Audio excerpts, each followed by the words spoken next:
भारत 14वें स्थान पर है। और वायु गुणवत्ता की रिपोर्ट के अनुसार बिहार का बेगूसराय पिछले 5 वर्षों में भारत का सबसे प्रदूषित शहर रहा है। ये आंकड़े हैं उन चुनौतियों को उजागर करते हैं जिनसे हमें निपटना है। और इसी में एक और विरोधाभास है।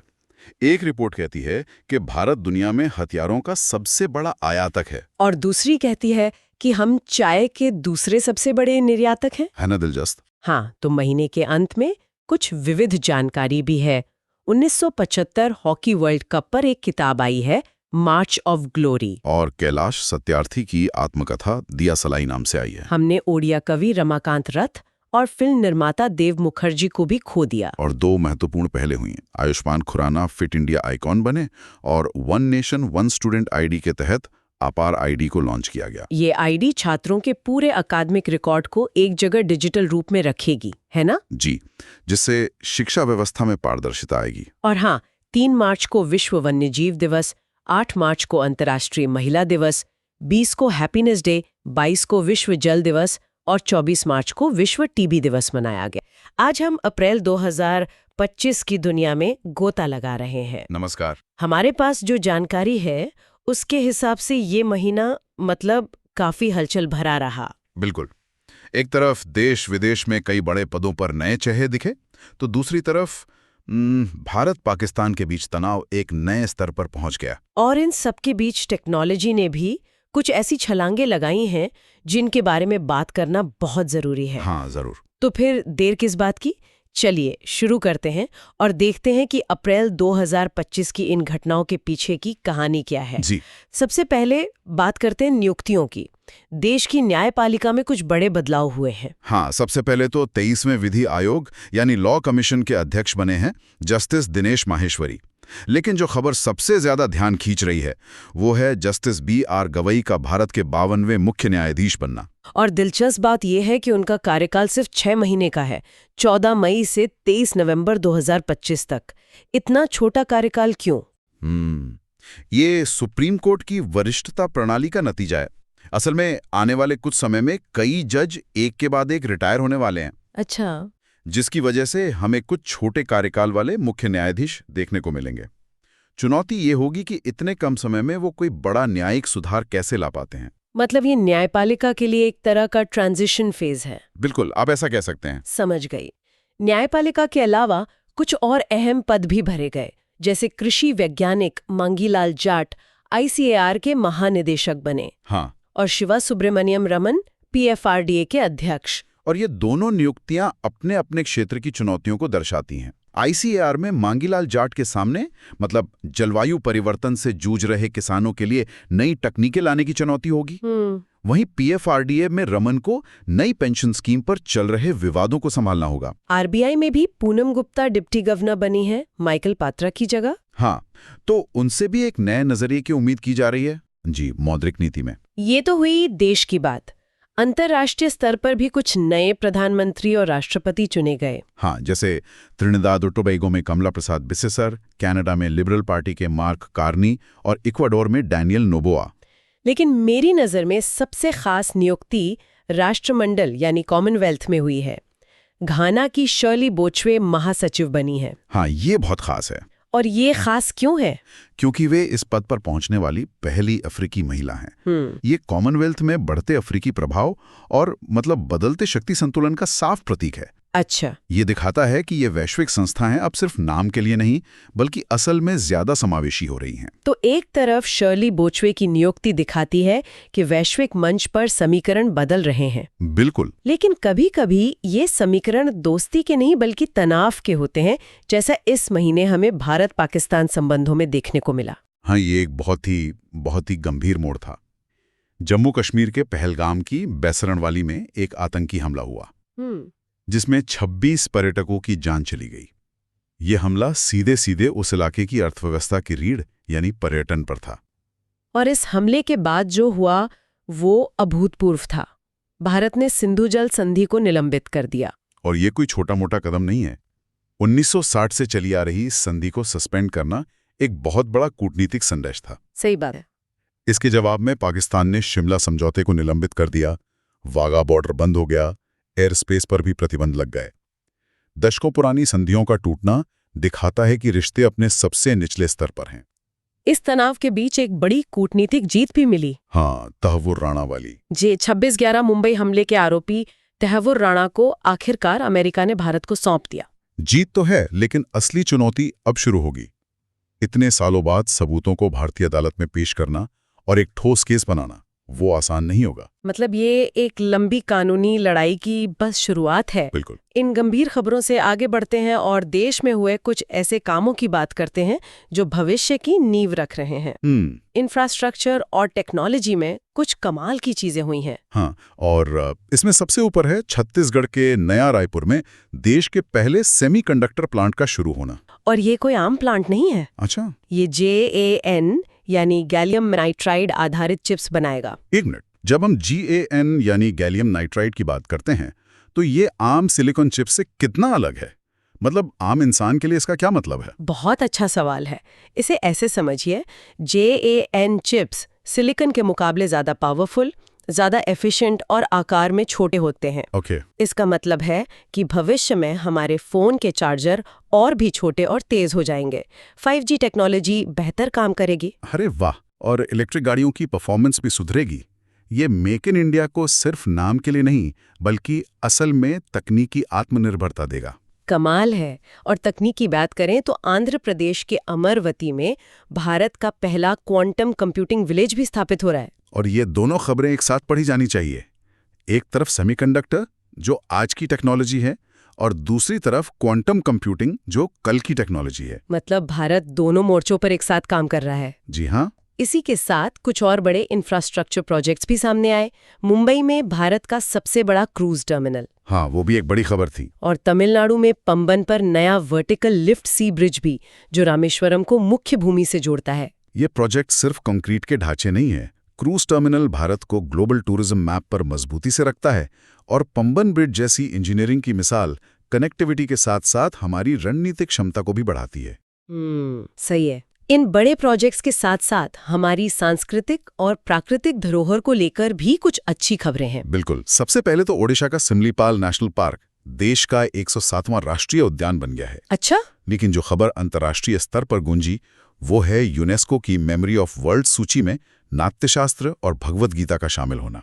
इससे इस सूची में भारत की कुल 14 धरोहरें हो गई हैं ना? और ये भारत की सॉफ्ट पावर की एक बहुत बड़ी जीत है।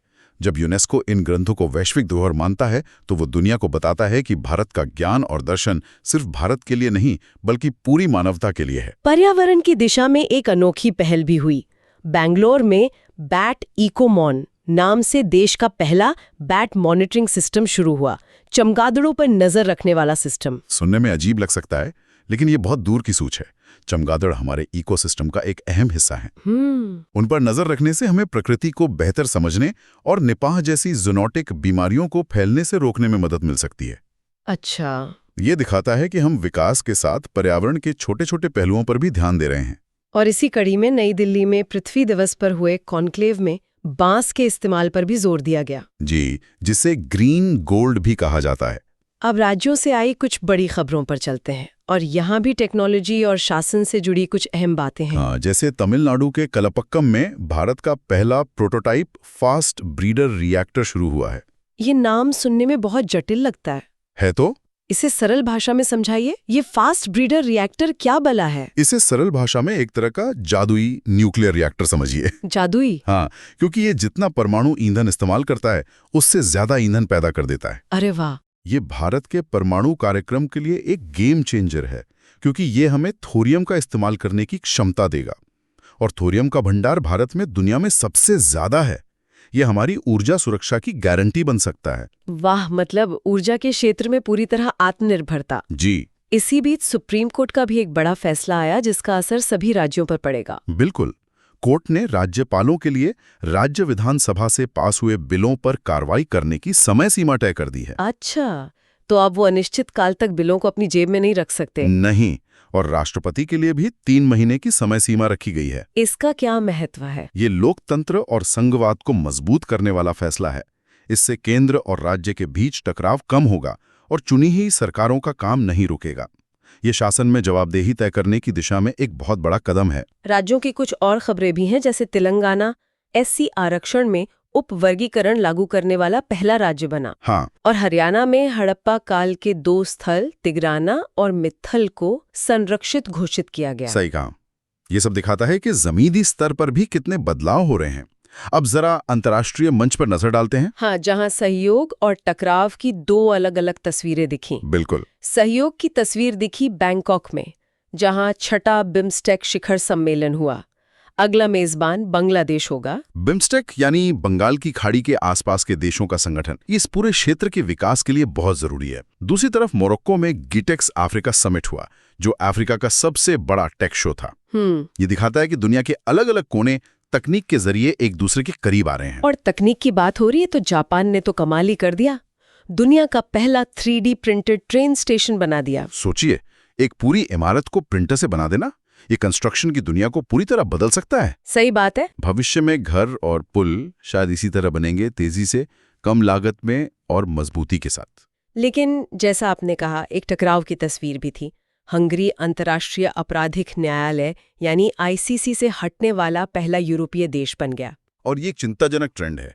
एक तरफ बिम्स्टेक जैसे संगठन क्षेत्रीय सहयोग को मजबूत कर रहे हैं, तो दूसरी तरफ हंगरी का ICC से हटना दिखाता है कि अंतर्राष्ट्रीय कानूनों और संस्थाओं पर भरोसा घट रहा है।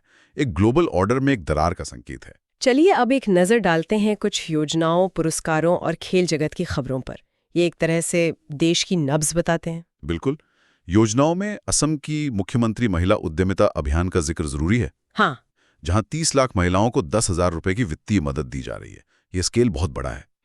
वहीं बैंकिंग में वन स्टेट वन RRB योजना के तहत 43 ग्रामीण बैंकों का विलय करके 28 कर दिया गया है। इसका मकसद बैंकिंग व्यवस्था को और मजबूत और कारगर बनाना है। अंतर्राष्ट्रीय स्तर पर भारत की साख भी बढ़ी है।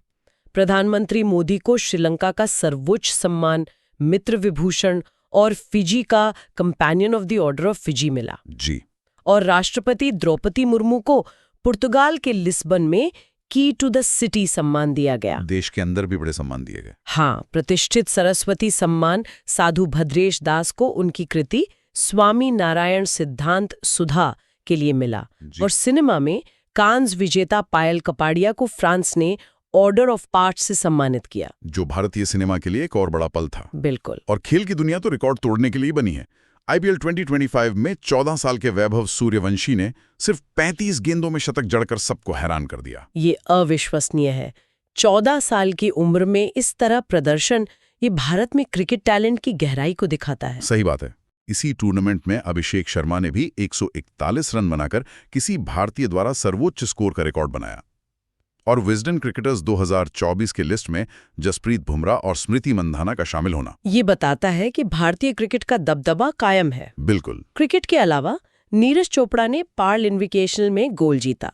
शतरंज में मैग्नस कार्लसन ने फ्री स्टाइल गोट का खिताब अपने नाम किया। जी, और इसी के साथ हमें उन रक्षा अभ्यासों को भी देखना चाहिए जो इस महीने हुए हैं।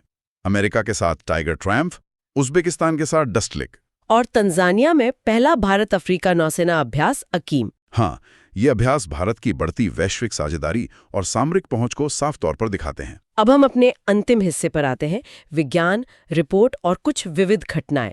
हाँ। और विज्ञान में एक बहुत ही भावुक पल था। हाँ, 19 अप्रैल को भारत के पहले उपग्रह आर्यभट्ट के लॉन्च को 50 साल पूरे हो गए। कमाल है ना? सच में। सोचिए, 50 साल पहले जब हमारे पास आज जैसी तकनीक और संसाधन नहीं थे, तब उस सैटेलाइट को लॉन्च करना कितना बड़ा सपना रहा होगा।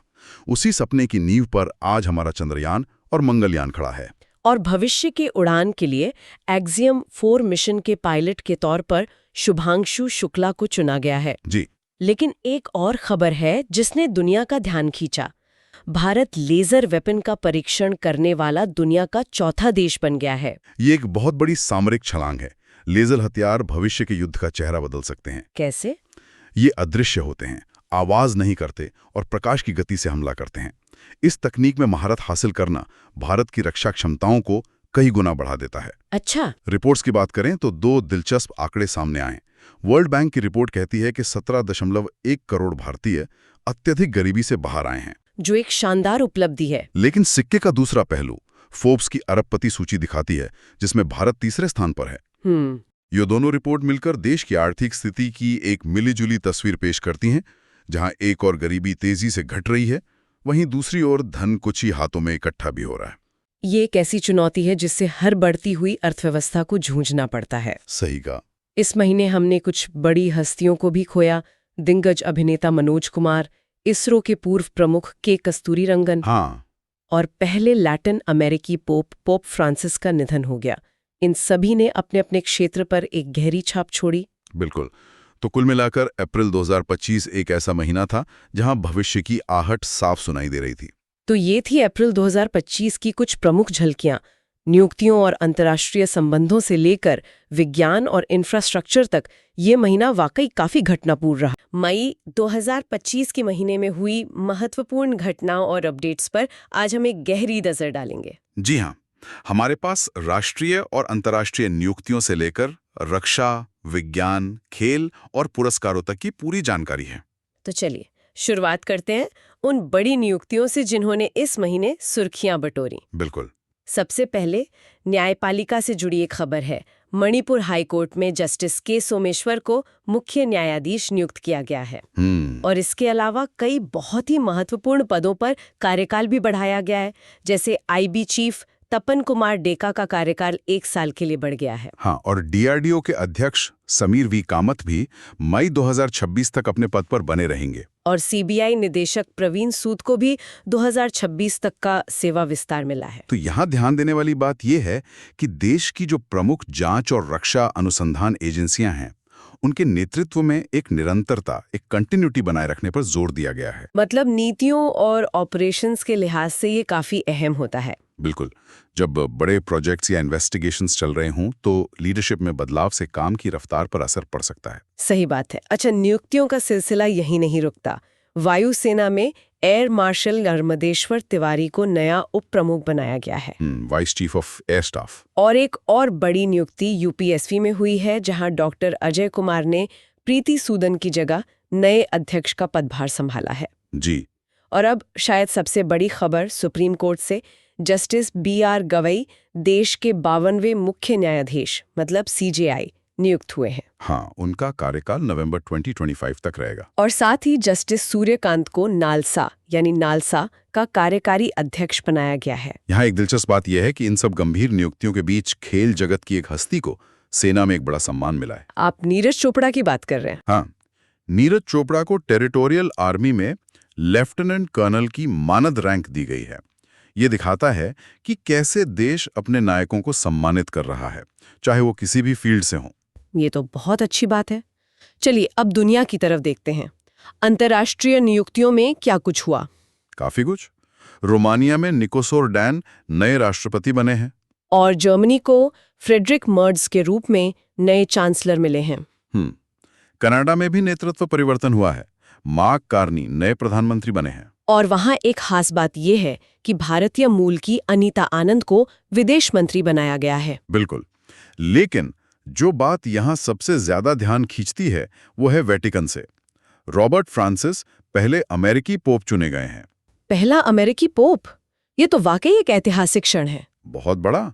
सदियों से ये पद यूरोपीय लोगों के पास ही रहा है। और खेल प्रशासन में थाईलैंड की खुनिंग पटामा को बैडमिंटन वर्ल्ड फेडरेशन BWF का अध्यक्ष चुना गया है। जी। चलिए अब रक्षा और स्वास्थ्य क्षेत्र की कुछ बड़ी खबरों पर आते हैं। हाँ। भारत के लिए एक बहुत बड़ी उपलब्धि है। विश्व स्वास्थ्य संगठन यानी WHO ने भारत को ट्रैकोमा मुक्त घोषित किया है। ये बहुत बड़ी खबर है। ट्रकोमा एक बैक्टीरियल संक्रमण होता था जो अंधेपन का एक बड़ा कारण था। इससे मुक्ति पाना हमारे पब्लिक हेल्थ सिस्टम की बड़ी जीत है। बिल्कुल। और रक्षा के मोर्चे पर भारतीय सेना ने पाकिस्तान और POK में स्थित आतंकी शिविरों पर हमला करने के लिए ऑपरेशन सिंदूर चलाया। हाँ, और इसके जवाब में पाकिस्तान द्वारा की गई कार्रवाई, जिसे ऑपरेशन बुनियाद नाम दिया गया था, वो नाकाम रही। और यहाँ तकनीक का एक बड़ा कदम भी देखने को मिला है। अडानी एंटरप्राइजेज ने छत्तीसगढ़ में भारत का पहला hydrogen fuel cell truck launch किया है। Hydrogen fuel cell truck? हाँ, ये ग्रीन एनर्जी की दिशा में एक बहुत महत्वपूर्ण प्रगति है। मतलब ये ट्रक धुएं की जगह सिर्फ पानी छोड़ता है। कमाल है। अच्छा, अब पर्यावरण, अर्थव्यवस्था और तकनीक की बात करते हैं। इस सेक्शन में भी कई दिलचस्प अपडेट्स हैं। जैसे कि पर्यावरण के लिए एक अच्छी खबर ये है कि गुजरात में एशियाई शेरों की संख्या बढ़कर 891 हो गई है। ये तो बहुत अच्छा संकेत है, संरक्षण के प्रयासों का नतीजा दिख रहा है। और तकनीक के क्षेत्र में पुणे में दुनिया का सबसे high resolution weather forecast system Bharat forecasting launch हुआ है। अच्छा, मतलब मौसम का पूर्वानुमान अब और सटीक होगा। हाँ, और एक और बड़ी वैज्ञानिक सफलता मिली है। भारत जीनोम एडिटेड चावल बनाने वाला पहला देश बन गया है। जी, इसकी किस्में हैं DRR धान 100 और पूसा DST। तो ये जीनोम एडिटिंग का मतलब क्या है? क्या ये किसानों के लिए फायदेमंद है? बिल्कुल, आसान भाषा में कहें तो ये चावल की किस्मों को बीमारियों और सूखे के प्रति ज्यादा मजबूत बनाता है, बिना किसी भारी जीन को डाले। इसका असर भविष्य में खाद्य सुरक्षा पर बहुत सकारात्मक पड़ सकता है। ये तो गेम चेंजर हो सकता है। और अर्थव्यवस्था के मोर्चे पर एक जबरदस्त खबर है। भारत जापान को पछाड़कर दुनिया की चौथी सबसे बड़ी अर्थव्यवस्था बन गया है। हाँ, ये इस महीने की सबसे बड़ी हेडलाइंस में से एक है। बिल्कुल। अब बात करते हैं आधारभूत ढांचे की, मतलब इंफ्रास्ट्रक्चर की। भारत में कई चीजें पहली बार हो रही हैं। जैसे केरल में भारत का पहला deep water container transshipment hub Vizhinjam port का उद्घाटन हुआ है। ये व्यापार के लिए बहुत अहम है। इससे बड़े जहाज सीधे भारत आ सकेंगे, जिससे समय और पैसा दोनों बचेगा। और हैदराबाद में गोल्ड सिक्का कंपनी ने एक अनोखा गोल्ड मेल्टिंग ATM लॉन्च किया है। गोल्ड मेल्टिंग ATM मतलब आप सोना पिघला सकते हैं? हाँ, ये एक नई तरह की सुविधा है। दिलचस्प है। और देखिए, गाजियाबाद भारत का पहला प्रमाणित ग्रीन म्यूनिसिपल बॉन्ड जारी करने वाला शहर बना है। मतलब शहर के विकास के लिए पैसा पर्यावरण हितैषी प्रोजेक्ट से जुटाया जा रहा है। बिल्कुल। और रायपुर में भारत का पहला AI डेटा सेंटर पार्क बनेगा। तो ये सभी पहले प्रयास दिखाते हैं कि भारत बुनियादी ढांचे और नई तकनीक को अपनाने में कितनी तेजी से आगे बढ़ रहा है। सही बात है। चलिए एक बार फिर दुनिया की खबरों पर नजर डालते हैं। चीन ने सुपर कंप्यूटर बनाने के लक्ष्य से दुनिया का पहला AI सैटेलाइट लॉन्च किया है। तो स्पेस में भी AI की दौड़ तेज हो गई है। हाँ, और अमेरिका ने गोल्डन डोम नाम का एक नया मिसाइल डिफेंस सिस्टम विकसित किया है। एक महत्वपूर्ण भू राजनीतिक घटनाक्रम भी हुआ है।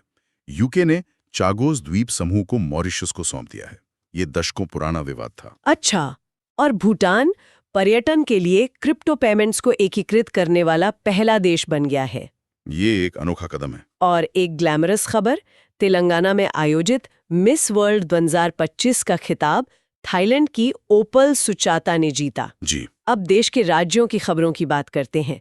पहले उत्तर और पूर्व की बात। अमरनाथ यात्रा की सुरक्षा के लिए ऑपरेशन शिवा लॉन्च किया गया। ये हर साल की तरह एक महत्वपूर्ण सुरक्षा अभ्यास है।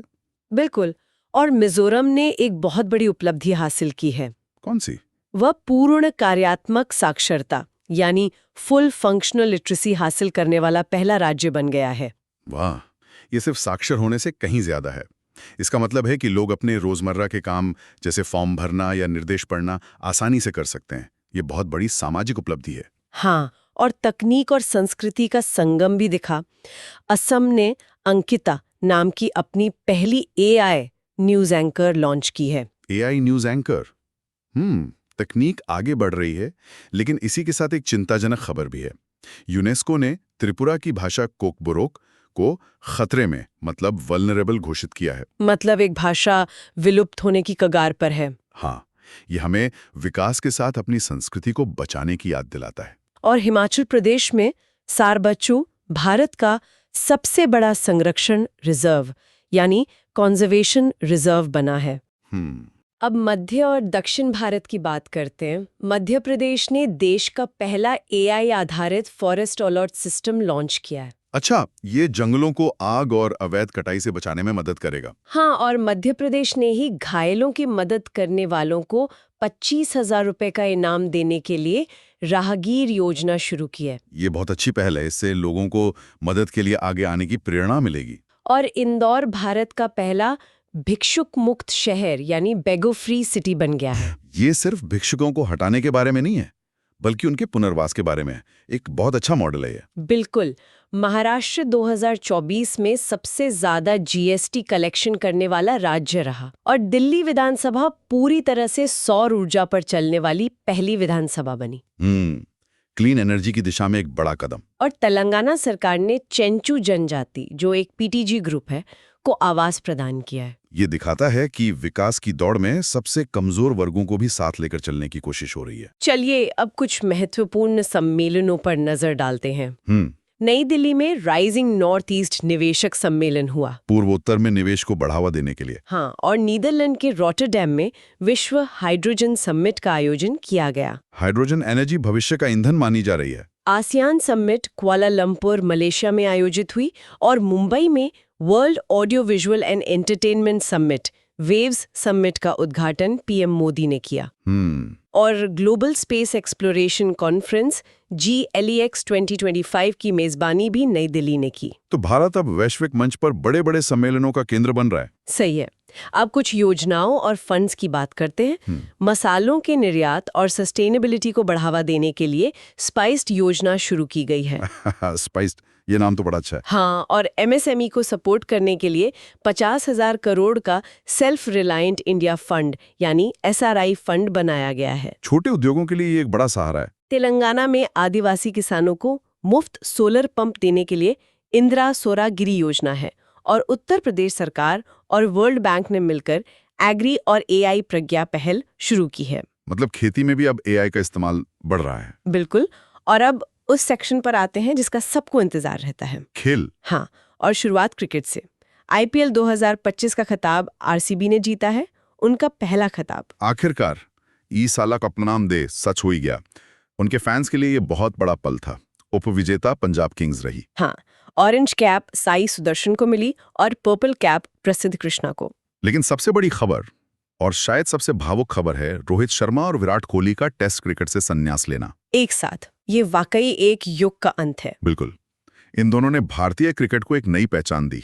उनकी जगह भरना लगभग नामुमकिन है। अब भारतीय टेस्ट टीम के नए कप्तान शुभमन गिल होंगे। उन पर बहुत बड़ी जिम्मेदारी है। और एक और बात, भारत इंग्लैंड टेस्ट सीरीज का नया नाम अब तेंदुलकर एंडरसन ट्रॉफी होगा। ये दो दिग्गजों को एक बहुत ही सुंदर श्रद्धांजलि है। बिल्कुल। क्रिकेट के अलावा भी भारतीय खिलाड़ियों ने कमाल किया है।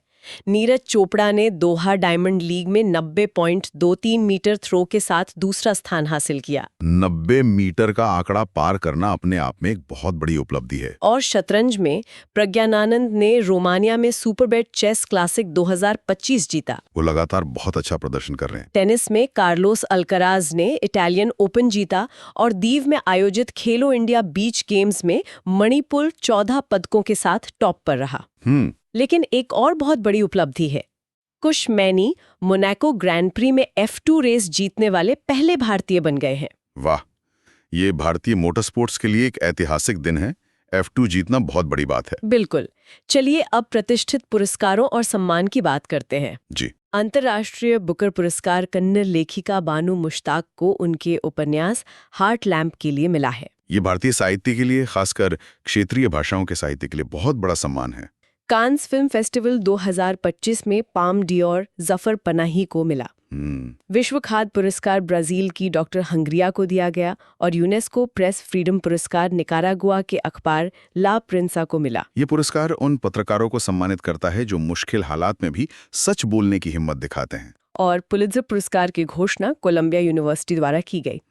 अब कुछ सैन्य अभ्यासों पर एक नजर। भारत और मंगोलिया के बीच नोमैडिक एलिफेंट अभ्यास मंगोलिया में आयोजित किया गया। जी। असम में आपदा प्रबंधन के लिए अभ्यास राहत हुआ। पश्चिम बंगाल में तीस्ता प्रहार फील्ड एक्सरसाइज हुई। और वायुसेना ने एक नया कीर्तिमान स्थापित किया है। कौन सा? उत्तर प्रदेश में गंगा एक्सप्रेसवे पर पहली बार रात में लैंडिंग की। ये हमारी वायुसेना की क्षमता को दिखाता है। ये तो वाकई कमाल है। अब विज्ञान और प्रौद्योगिकी की बात। इस क्षेत्र में कुछ अच्छी और कुछ निराशाजनक खबरें रही हैं। हाँ, इसरो का PSLV C61 मिशन तकनीकी खराबी के कारण असफल रहा। लेकिन विज्ञान में असफलताएं भी सीखने का हिस्सा होती हैं। वहीं दूसरी तरफ एक कम लागत वाला एंटी ड्रोन सिस्टम भार्गवास्त्र विकसित किया गया है। ये आज के समय में बहुत जरूरी है। और DRDO और नेवी ने multi influence ground mine MIGM का सफल परीक्षण किया। जी।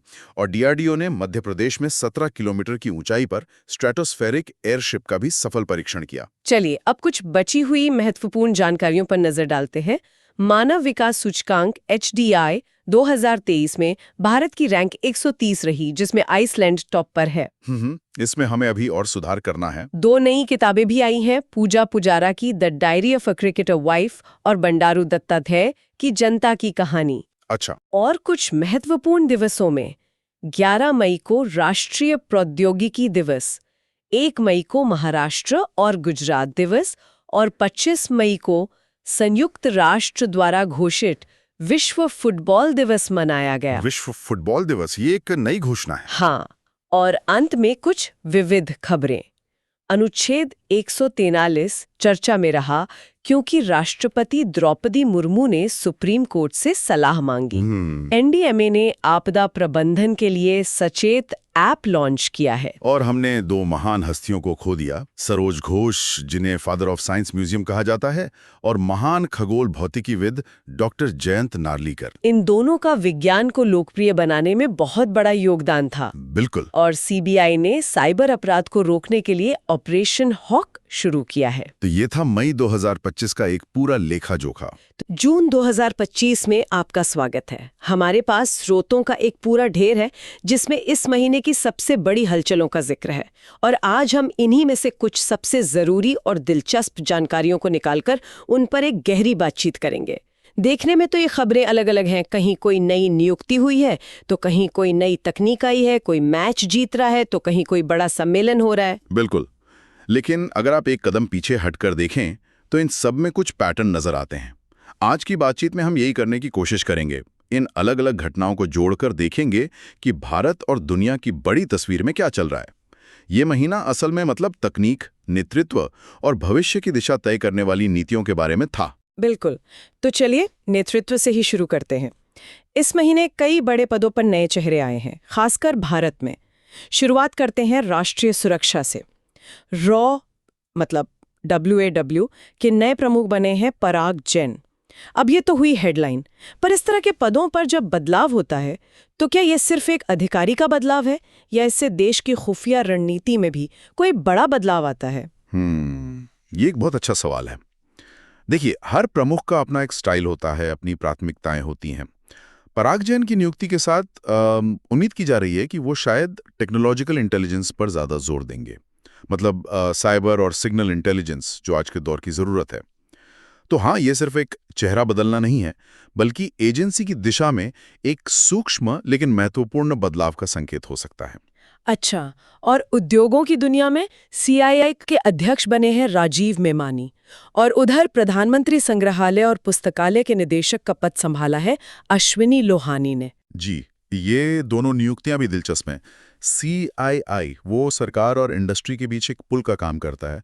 मेमानी का आना ऐसे समय में हुआ है जब भारत सेमीकंडक्टर और AI जैसी नई तकनीकों पर दाव लगा रहा है। तो उनकी भूमिका इन नीतियों को इंडस्ट्री के लिए मतलब आसान बनाने की होगी। वहीं अश्विनी लोहानी, जो रेल में और एयर इंडिया में अपने काम के लिए जाने जाते हैं, उनका PM संग्रहालय में आना शायद इस जगह को और ज्यादा लोगों तक पहुंचाने की एक कोशिश है। लेकिन एक नियुक्ति जिसने सबसे ज्यादा ध्यान खींचा वो है यशस्वी सोलंकी की। वो भारत की पहली महिला एड डे कैंप यानी ADC बनी है। ये सुनने में बहुत बड़ा लगता है, असल में ये कितना बड़ा मील का पत्थर है? ये बहुत बड़ा मील का पत्थर है, सच में।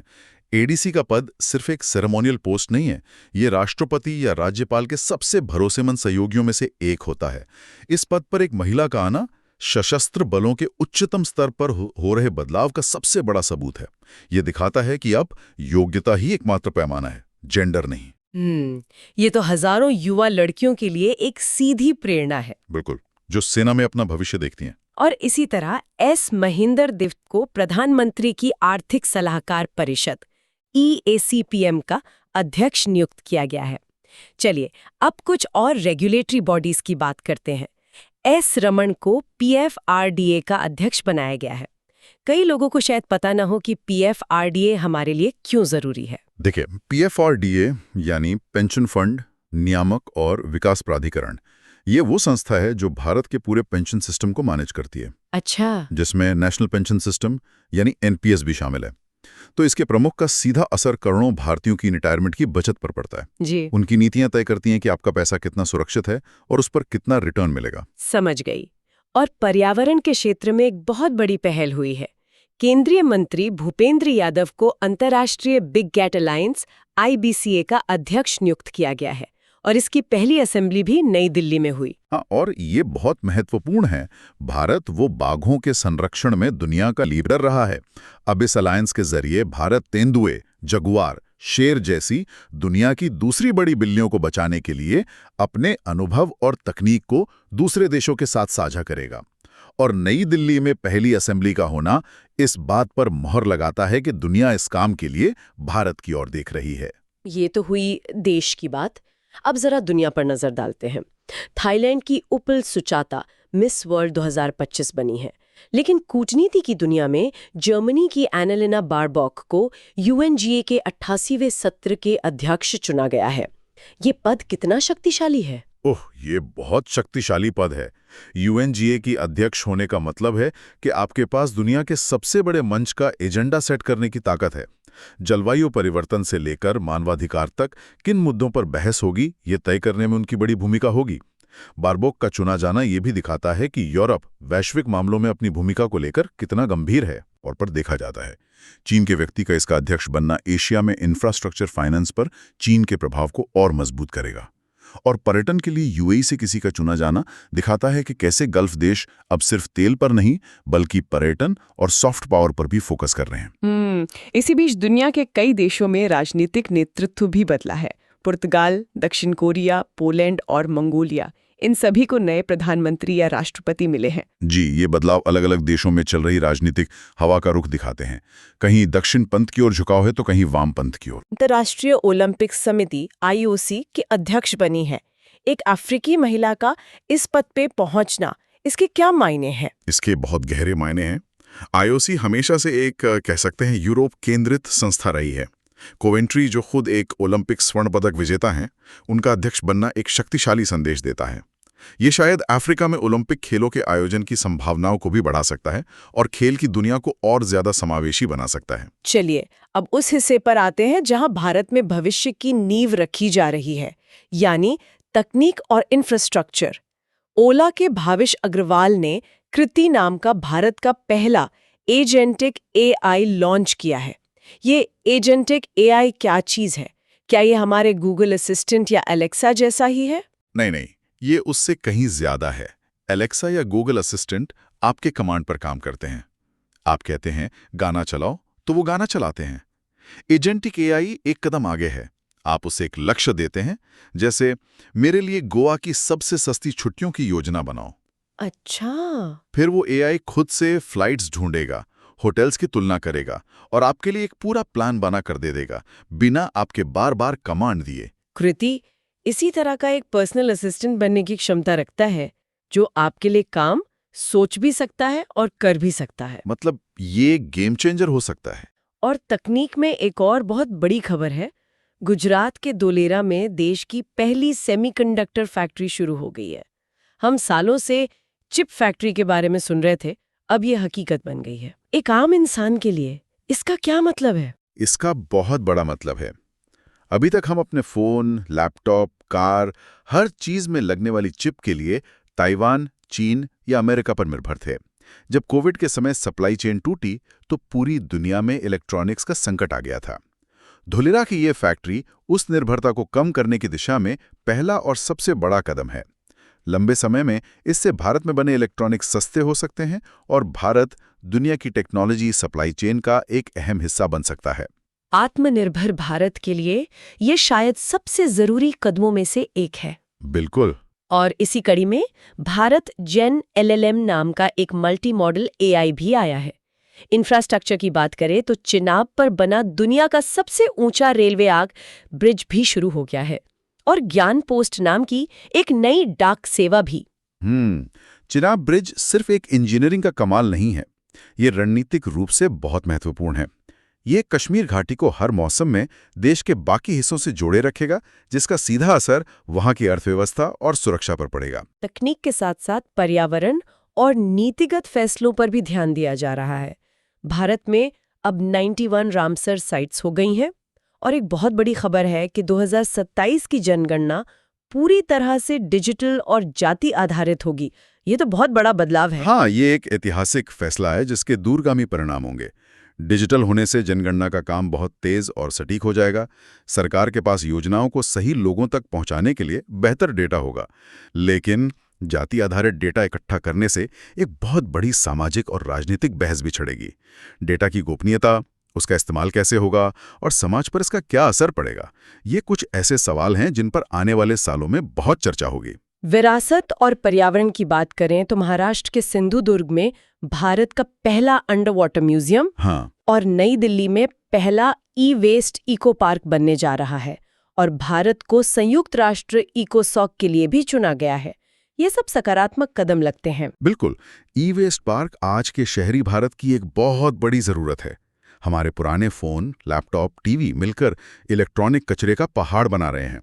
ये पार्क उसे वैज्ञानिक तरीके से रिसाइकिल करने में मदद करेगा और इकोसॉक में भारत का चुना जाना दिखाता है कि दुनिया सामाजिक और आर्थिक विकास के मुद्दों पर भारत की आवाज को अहमियत देती है। और ये बदलाव सिर्फ राष्ट्रीय स्तर पर नहीं बल्कि राज्यों में भी दिख रहे हैं। बिहार ई वोटिंग शुरू करने वाला पहला राज्य बन गया है। यह लोकतंत्र के लिए एक दिलचस्प प्रयोग है। अगर यह सफल होता है तो इससे वोटिंग ज्यादा आसान और सुलभ हो सकती है, खासकर युवाओं और उन लोगों के लिए जो अपने घर से दूर रहते हैं। लेकिन इसकी सबसे बड़ी चुनौती होगी इस सिस्टम को हैकिंग से बचाना और लोगों का इस पर भरोसा कायम करना। वहीं उत्तर प्रदेश में पहला ग्रीन डेटा सेंटर, केरल में पहली तितली अभयारण्य और आंध्र प्रदेश में देश की पहली क्वांटम कंप्यूटिंग वैली विकसित हो रही है और लद्दाख में हाइड्रोजन फ्यूल सेल बसें शुरू हुई हैं। ये सब बहुत भविष्यवादी पहल लगती हैं। ये सभी पहल दिखाती हैं कि भारत के राज्य अब इनोवेशन के लिए एक दूसरे से मुकाबला कर रहे हैं। क्वांटम कंप्यूटिंग वैली भारत को भविष्य की तकनीक में एक लीडर बना सकती है। सोचिए, आज के सुपर कंप्यूटर जिस समस्या को हल करने में सालों लगा देते हैं, क्वांटम कंप्यूटर उसे मिनटों में कर सकता है। बिल्कुल। और लद्दाख में हाइड्रोजन बसें चलाना एक साहसिक कदम है जो दिखाता है कि हम सबसे मुश्किल जगहों पर भी स्वच्छ ऊर्जा का इस्तेमाल कर सकते हैं। कुछ और राज्यों की खबरें भी हैं। उत्तराखंड ने अपनी योग नीति लागू की है। त्रिपुरा तीसरा पूर्ण साक्षर राज्य बन गया है। मध्य प्रदेश में एक नया वन्यजीव अभयारण्य बना है। छत्तीसगढ़ में पहला AI आधारित SEZ बन रहा है और गुजरात में सिंदूर मेमोरियल पार्क। ये सभी खबरें एक ही कहानी कहती हैं।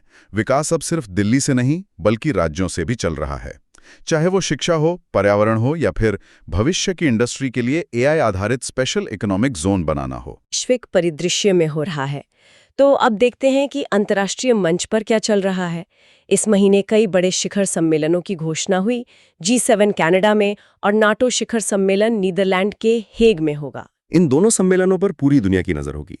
G7 में दुनिया की सबसे बड़ी अर्थव्यवस्थाएं आर्थिक मंदी और चीन के साथ व्यापारिक तनाव जैसे मुद्दों पर बात करेंगी। वहीं नाटो का सम्मेलन यूक्रेन रूस युद्ध और यूरोप की सुरक्षा के भविष्य को लेकर बहुत महत्वपूर्ण होगा। SCO के रक्षा मंत्रियों की बैठक चीन में हुई और एविएशन इंडस्ट्री के लिए बड़ी खबर है। IATA की सालाना बैठक 2025 में नई दिल्ली में होगी और मेजबान होगा इंडिगो। नई दिल्ली में IATA की बैठक का होना ये दिखाता है कि भारत अब दुनिया का तीसरा सबसे बड़ा एविएशन मार्केट ही नहीं बल्कि वैश्विक विमानन उद्योग का एक प्रमुख केंद्र भी बन रहा है। दुनिया की सारी बड़ी एयरलाइंस यहाँ होंगी, जो भारत के लिए एक बड़ा अवसर है। जून में कुछ सैन्य अभियानों की भी खबरें आई। हमारे स्रोतों के अनुसार अमेरिका ने ईरान पर ऑपरेशन मिडनाइट हैमर और इजराइल ने ऑपरेशन राइजिंग लायन किया, जिसके जवाब में ईरान ने ऑपरेशन ट्रू प्रॉमिस 3 से पलटवार किया। हाँ, हम यहाँ सिर्फ दी गई जानकारी को प्रस्तुत कर रहे हैं। ये घटनाएं मिडिल ईस्ट में चल रहे तनाव की एक और कड़ी हैं। ये एक ऐसा शतरंज का खेल है जहां हर चाल का एक जवाब दिया जाता है और इससे पूरे क्षेत्र में अस्थिरता का खतरा बना रहता है। इसी बीच भारत ने ऑपरेशन सिंधु नाम से एक निकासी मिशन चलाया और यूक्रेन ने रूस पर ऑपरेशन वेब स्पाइडर नाम से हमला किया। ऑपरेशन सिंधु एक बार फिर यह साबित करता है कि भारत दुनिया के किसी भी कोने में फंसे अपने नागरिकों को सुरक्षित वापस लाने की क्षमता और इच्छा शक्ति रखता है। यह सरकार की एक बड़ी प्राथमिकता रही है। चलिए अब कुछ ऐसी योजनाओं की बात करते हैं जिनका सीधा असर आम लोगों पर पड़ेगा। नाव्या योजना शुरू हुई है जो किशोरियों को स्किल ट्रेनिंग देगी। यह एक बहुत जरूरी योजना है। ये लड़कियों को सिर्फ शिक्षित नहीं बल्कि आर्थिक रूप से आत्मनिर्भर बनाने पर केंद्रित है। जब एक लड़की के पास कोई हुनर होता है तो वो अपने जीवन के फैसले खुद ले सकती है। और एक ध्रुव नाम का डिजिटल एड्रेसिंग सिस्टम आया है। साथ ही जनजातीय सशक्तिकरण के लिए धरती आबा जन भागीदारी अभियान और नमस्ते योजना के तहत एक वेस्ट पिकर ऐप भी लॉन्च हुआ है। ये सभी योजनाएं तकनीक का इस्तेमाल कर लोगों की जिंदगी आसान बनाने की कोशिश है। ध्रुव से ई-कॉमर्स डिलीवरी और इमरजेंसी सेवाएं गांव तक आसानी से पहुंच सकती हैं, और वेस्ट पिकर ऐप स्वच्छता कर्मियों को सम्मान और बेहतर काम के अवसर देने की एक अच्छी पहल है। यूपीएससी उम्मीदवारों के लिए भी प्रतिभा सेतु पोर्टल शुरू किया गया है। और अब आते हैं उस सेगमेंट पर जिसका सबको इंतजार रहता है, खेल जगत। क्रिकेट से शुरू करते हैं। आईपीएल 2025 का खिताब आरसीबी ने जीत लिया है। कप्तान थे रजत पाटीदार। इस साला कप नाम दे का नारा आखिरकार सच हो गया। आरसीबी के फैंस के लिए ये एक बहुत लंबा और भावुक इंतजार था जो खत्म हुआ। टेस्ट क्रिकेट में दक्षिण अफ्रीका ने वर्ल्ड टेस्ट चैंपियनशिप 2025 जीती, लेकिन भारतीय क्रिकेट के लिए सबसे बड़ा सम्मान है एमएस धोनी का आईसीसी हॉल ऑफ फेम में शामिल होना। ये उनके शानदार करियर का एक बेहतरीन सम्मान है। धोनी को सिर्फ उनके रिकॉर्ड के लिए नहीं, बल्कि खेल को बदलने के लिए याद किया जाता है। उन्होंने छोटे शहरों के लड़कों को बड़े सपने देखने का हौसला दिया, टी20 क्रिकेट में कप्तानी की परिभाषा बदल दी और सबसे बढ़कर दबाव में शांत रहना सिखाया। हॉल ऑफ फेम में उनकी जगह पूरी तरह से बनती है। महिला क्रिकेट में 2025 का वनडे वर्ल्ड कप भारत और श्रीलंका में होगा, और भारत इंग्लैंड टेस्ट सीरीज को अब एंडरसन तेंदुलकर ट्रॉफी के नाम से जाना जाएगा। ये एक शानदार पहल है। ये क्रिकेट की सबसे महान प्रतिद्वंदिताओं में से एक को सम्मान देता है, जहां दो दिग्गज एक दूसरे के खिलाफ अपनी कला का सर्वश्रेष्ठ प्रदर्शन करते थे। क्रिकेट के अलावा दूसरे खेलों में भी भारत चमका। नीरज चोपड़ा ने दोहरे खिताब जीते। एशियाई एथलेटिक्स चैंपियनशिप में भारत 24 पदकों के साथ दूसरे स्थान पर रहा। ये भारतीय एथलेटिक्स के लिए एक सुनहरा दौर है। नीरज की निरंतरता अविश्वसनीय है, और चैंपियनशिप में 24 पदक ये दिखाते हैं कि अब हमारे पास कई विश्वस्तरीय एथलीट हैं, सिर्फ एक या दो नहीं। शतरंज में आर प्रज्ञानंदा ने उज्बेकिस्तान शतरंज कप जीता।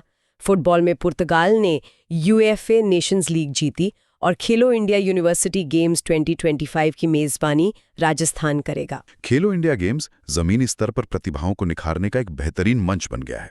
आज जो खिलाड़ी यहां से निकल रहे हैं, वही कल ओलंपिक में देश के लिए पदक जीतेंगे। अब बात करते हैं कुछ पुरस्कारों की। प्रधानमंत्री मोदी को साइप्रस और घाना ने अपने सर्वोच्च नागरिक सम्मान दिए हैं। ये व्यक्तिगत सम्मान से ज्यादा भारत की विदेश नीति और बढ़ते वैश्विक प्रभाव को मिली एक मान्यता है। कला के क्षेत्र में भारतीय एनिमेशन फिल्म देसिया ने एनएससी फिल्म फेस्टिवल में पुरस्कार जीता। इंडिया पोस्ट पेमेंट्स बैंक को डिजिटल पेमेंट अवार्ड मिला, और 15 नर्सों को फ्लोरेंस नाइटिंगेल पुरस्कार से सम्मानित किया गया। ये पुरस्कार दिखाते हैं कि भारत में हर क्षेत्र में बेहतरीन काम हो रहा है, चाहे वो एनिमेशन जैसी रचनात्मक इंडस्ट्री हो, डिजिटल पेमेंट जैसा तकनीकी क्षेत्र हो, या फिर नर्सिंग जैसी निस्वार्थ सेवा। और आखिर में कुछ वैश्विक सूचकांकों पर नजर डालते हैं जो बताते हैं कि दुनिया में भारत कहाँ खड़ा है। ग्लोबल जेंडर गैप में हमारी रैंक 135वीं है। यह एक चिंता का विषय है और दिखाता है कि यशस्वी सोलंकी जैसी सफलताओं के बावजूद हमें अभी महिलाओं को बराबरी का हक दिलाने के लिए एक लंबा रास्ता तय करना है। लेकिन एक अच्छी खबर भी है। जलवायु परिवर्तन प्रदर्शन में हमारी रैंक 10वीं है, पर वैश्विक शांति सूचकांक में हम 115वें स्थान पर हैं। ऊर्जा संक्रमण में 71वें और सतत विकास रिपोर्ट एसडीजी में 99वें स्थान पर। ये तो एक मिलीजुली तस्वीर है। बिल्कुल, ये तस्वीर दिखाती है कि भारत कहाँ अच्छा कर रहा है और कहाँ सुधार की जरूरत है। जलवायु परिवर्तन पर हमारी अच्छी रैंक दिखाती है कि सोलर एनर्जी और दूसरी नवीकरणीय ऊर्जा में हमारा निवेश सही दिशा में है। लेकिन जेंडर गैप और शांति जैसे सामाजिक संकेतों पर हमें बहुत काम करना होगा। विकास का मतलब सिर्फ आर्थिक तरक्की नहीं, बल्कि एक बेहतर और न्यायपूर्ण समाज बनाना भी है। रक्षा और विज्ञान की बात करें तो शुभांशु शुक्ला एक्सियोम 4 मिशन का हिस्सा बने और जानवी डांगेती को नासा के 2029 के स्पेस प्रोग्राम के लिए चुना गया है। ये तो युवाओं के लिए बहुत बड़ी प्रेरणा है। हाँ, और ये दिखाता है कि भारत की अंतरिक्ष यात्रा अब सिर्फ इसरो तक सीमित नहीं है। हमारे युवा अब नासा और दूसरी वैश्विक स्पेस एजेंसियों के साथ मिलकर काम कर रहे हैं, जो एक बहुत बड़ी उपलब्धि है। भारत ने मंगोलिया, यूएसए और फ्रांस के साथ सैन्य अभ्यास भी किए और तटरक्षक बल को एक नया जहाज अदम में मिला। कुछ नई किताबें भी आईं, जैसे अमित शाह की द इमरजेंसी डायरीज और शिखर धवन की आत्मकथा the one cricket my life. और 2 महत्वपूर्ण तारीखें 25 जून को संविधान हत्या दिवस के रूप में मनाया गया और 21 जून को अंतर्राष्ट्रीय योग दिवस। और एक दूरदर्शी घोषणा हुई है, साल 2026 को महिला किसान वर्ष घोषित किया गया है। अंत में कुछ श्रद्धांजलियां। गुजरात के पूर्व मुख्यमंत्री विजय रूपाणी, अभिनेत्री शिफाली जरीवाला और क्रिकेटर दिलीप दोषी का निधन हो गया। और ब्रांड एम्बेसडर की दुनिया में नीरज चोपड़ा ऑडी से, कैटरीना कैफ मालदीव पर्यटन से, सचिन तेंदुलकर रेडिट से और Cristiano Ronaldo e sports world cup से जुड़े हैं। ये दिखाता है कि कैसे खेल और मनोरंजन की दुनिया अब हर क्षेत्र में प्रभाव डाल रही है, चाहे वो लग्जरी कारें हों या सोशल मीडिया प्लेटफॉर्म। तो ये थी जून 2025 की एक झलक। आज हम जुलाई 2025 की सबसे जरूरी घटनाओं और जानकारियों पर एक नजर डालने वाले हैं। और हमारे पास राष्ट्रीय और अंतर्राष्ट्रीय नियुक्तियों से लेकर विज्ञान, खेल, कूटनीति, मतलब कई स्रोतों से जानकारी है। बिल्कुल। और हमारा मकसद सिर्फ इन खबरों को एक-एक करके पढ़ना नहीं है, बल्कि इनके बीच के कनेक्शंस को समझना है और ये जानना है कि जुलाई महीने की बड़ी तस्वीर आखिर कहती क्या है। तो चलिए इसका विश्लेषण करते हैं। शुरुआत करते हैं कुछ बड़ी और महत्वपूर्ण नियुक्तियों से। जुलाई में कई प्रमुख पदों पर नए चेहरे देखने को मिले और राष्ट्रीय स्तर पर तो कुछ नियुक्तियां काफी अहम रही, जैसे कि आईएनओ को अपनी पहली महिला वाइस चांसलर मिली, उमा कांजीलाल। हाँ, और यहाँ दिलचस्प बात यह है कि हम कई क्षेत्रों में पहली महिला की नियुक्ति देख रहे हैं। ये एक बहुत ही सकारात्मक ट्रेंड दिखाता है। जैसे आरपीएफ को भी सोनाली मिश्रा के रूप में अपनी पहली महिला महानिदेशक मिली। अच्छा। और भारतीय नौसेना को आस्था पूनिया के रूप में पहली महिला फाइटर पायलट। मतलब ये इन संस्थानों में हो रहे बदलाव का एक साफ संकेत है ना? बिल्कुल। इसी लिस्ट में एनएमसी के नए चेयरमैन डॉक्टर अभिजीत सेठ और एलआईसी के एमडी और सीईओ के रूप में आर दुराईस्वामी का नाम भी शामिल है। और सशस्त्र सीमा बल यानी एसएसबी के नए महानिदेशक भी बने संजय सिंह। हाँ, और आईआरडीएआई के नए चेयरमैन अजय शेठ नियुक्त हुए। राज्यों में भी कुछ बदलाव हुए। हरियाणा के नए राज्यपाल बने असीम कुमार घोष, गोवा के पुसापति अशोक गजपति राजू और लद्दाख के लेफ्टिनेंट गवर्नर कविंद्र गुप्ता बने। न्यायपालिका में भी नियुक्तियां हुई। 4 उच्च न्यायालयों को नए मुख्य न्यायाधीश मिले। मध्य प्रदेश में जस्टिस संजीव सचदेवा, पटना में विपुल मनुभाई पंचोली, कर्नाटक में विभू बाखरू और झारखंड में तरलोक सिंह चौहान। ये सभी काफी महत्वपूर्ण नियुक्तियां थीं। अब अंतर्राष्ट्रीय स्तर पर देखें तो क्रिकेट की दुनिया में आईसीसी के नए सीईओ बने संजोग गुप्ता, जो कि भारत से हैं। और राजनीति में सूरीनाम को जेनिफर साइमन के रूप में अपनी पहली महिला राष्ट्रपति मिली। अच्छा। वहीं यूक्रेन में यूलिया स्विरिदेनको और म्यांमार में उनाओ शोक नए प्रधानमंत्री बने। ये नियुक्तियां इन देशों की मौजूदा भू राजनीतिक स्थिति के लिए बहुत महत्वपूर्ण है। चलिए अब राष्ट्रीय स्तर पर एक बहुत बड़ी खबर की ओर बढ़ते हैं। वो थी उपराष्ट्रपति जगदीप धनखड़ का इस्तीफा। उन्होंने स्वास्थ्य कारणों का हवाला दिया था। हाँ। संवैधानिक रूप से ये अनुच्छेद 67 के तहत हुआ। उनके इस्तीफे के बाद हरिवंश नारायण सिंह राज्यसभा के कार्यकारी चेयरमैन बने हैं। एक और गौरव का क्षण था जब भारत की 44वीं यूनेस्को विश्व धरोहर स्थल की घोषणा हुई। हाँ, मराठा मिलिट्री लैंडस्केप। ये बहुत बड़ी खबर थी। बिल्कुल। इसमें महाराष्ट्र और तमिलनाडु के किले शामिल हैं। सुरक्षा के मोर्चे पर भी 2 बड़े अभियान चर्चा में रहे। एक था ऑपरेशन शिवा, हाँ, अमरनाथ यात्रा की सुरक्षा के लिए, और दूसरा ऑपरेशन महादेव, जो जम्मू कश्मीर में आतंकवाद विरोधी अभियान के लिए था। विकास और बुनियादी ढांचे की बात करें तो एक सर्वे में प्रधानमंत्री नरेंद्र मोदी को 75% की अप्रूवल रेटिंग के साथ सबसे लोकप्रिय नेता बताया गया। और यहाँ भारत के नाम कुछ और पहले काम दर्ज हुए। जैसे Bharat traditional knowledge digital library मतलब TKDL लॉन्च करने वाला दुनिया का पहला देश बन गया। हाँ, ये बहुत ही इनोवेटिव कदम है। और देश की पहली सहकारी यूनिवर्सिटी कोऑपरेटिव यूनिवर्सिटी वो गुजरात के आणंद में स्थापित हुई। दिल्ली मुंबई एक्सप्रेसवे पर भारत का सबसे लंबा एनिमल ओवरपास कॉरिडोर बनाया गया। और कर्नाटक में सिंदूर केबल ब्रिज का भी उद्घाटन हुआ। अब आते हैं कूटनीति और भू राजनीति पर। प्रधानमंत्री मोदी की यात्राएं जुलाई में काफी सुर्खियों में रहीं। बिल्कुल। उन्होंने यूके के साथ एक मुक्त व्यापार समझौते यानी FTA पर हस्ताक्षर किए। और मालदीव के 60वें स्वतंत्रता दिवस पर वे मुख्य अतिथि थे। हाँ, इसके अलावा उन्होंने 5 और देशों का दौरा किया। घाना, ट्रिनिदाद और टोबैगो, अर्जेंटीना, ब्राजील और नामीबिया। अंतर्राष्ट्रीय संबंधों में एक और अहम घटना हुई।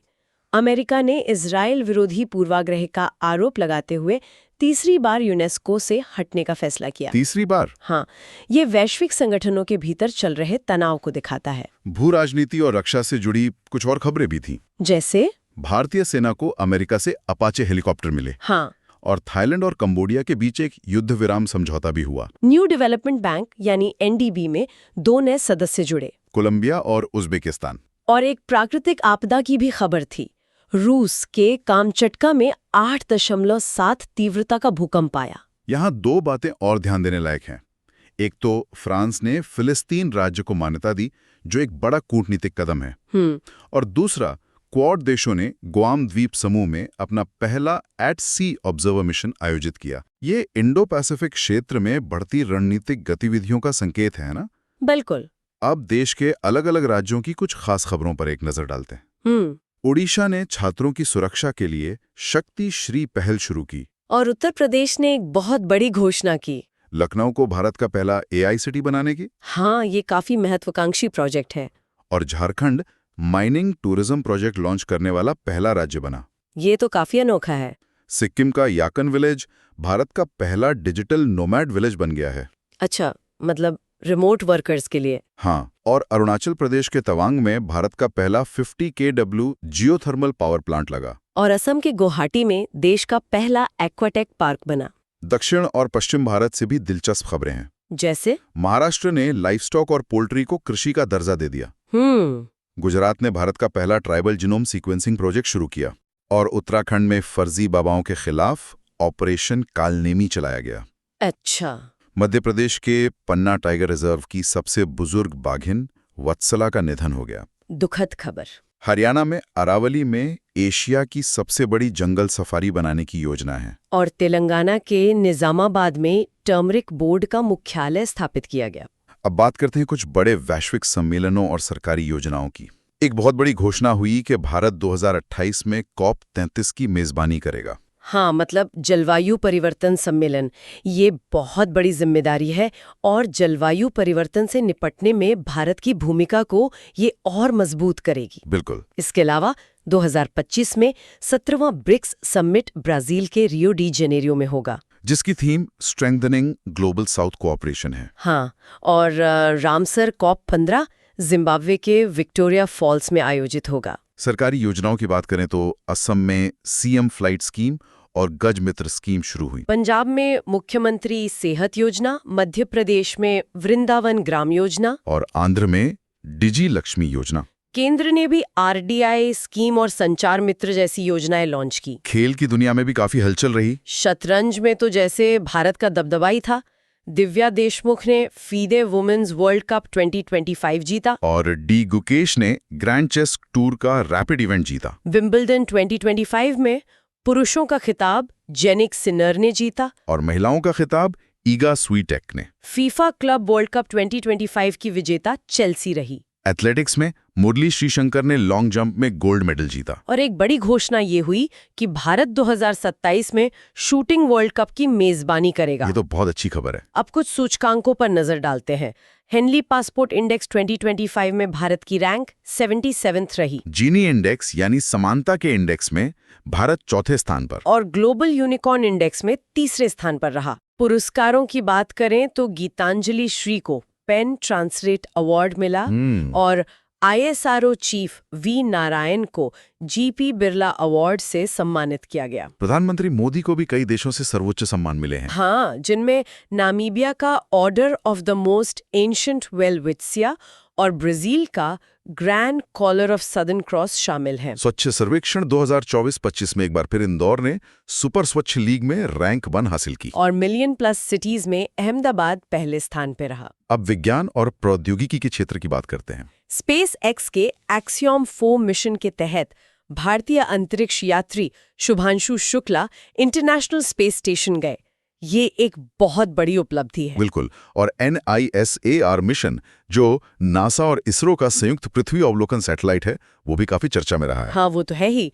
DRDO ने भी आकाश प्राइम मिसाइल और ULPGM V3 का सफल परीक्षण किया। अब अंत में रक्षा, विविध और श्रद्धांजलियों पर एक नजर। सैन्य अभ्यासों में भारत और सिंगापुर के बीच जोधपुर में बोल्ड कुरुक्षेत्र हुआ। और सिंगापुर में सिम्बेक्स 2025 अभ्यास भी हुआ। इसके अलावा ऑस्ट्रेलिया में एक बहुराष्ट्रीय अभ्यास टैलिस्मन सेबर हुआ। और भारतीय सेना ने अरुणाचल प्रदेश में ड्रोन प्रहार अभ्यास किया। भारतीय नौसेना को आईएनएस निस्तार के रूप में एक नया डाइविंग सपोर्ट वेसल भी मिला। कुछ विविध खबरें भी थीं। Confession of a Shakespeare addict नाम की किताब वीएस रवि ने लिखी। टेस्ला ने मुंबई में अपना पहला शोरूम खोला। और इस महीने हमने कुछ बड़ी हस्तियों को खो दिया। केरल के पूर्व मुख्यमंत्री वीएस अच्युतानंदन, नृत्यांगना सूर्यमुखी देवी और डॉक्टर मुनीश्वर चंद्र डावर। और महीने के महत्वपूर्ण दिवस थे 26 जुलाई को कारगिल विजय दिवस और 29 जुलाई को बाघ दिवस। तो ये थी जुलाई 2025 की एक झलक। हमारे सामने अगस्त 2025 की घटनाओं का पूरा ब्यौरा है और ये सिर्फ एक लिस्ट नहीं बल्कि एक पहेली की तरह है। हमारा काम है इसके टुकड़ों को जोड़कर पूरी तस्वीर समझना, ताकि पता चले कि इस महीने में असल में हुआ क्या। बिल्कुल, हमारा मिशन सिर्फ ये जानना नहीं है कि क्या हुआ, बल्कि ये समझना है कि क्यों हुआ और इसका क्या मतलब है।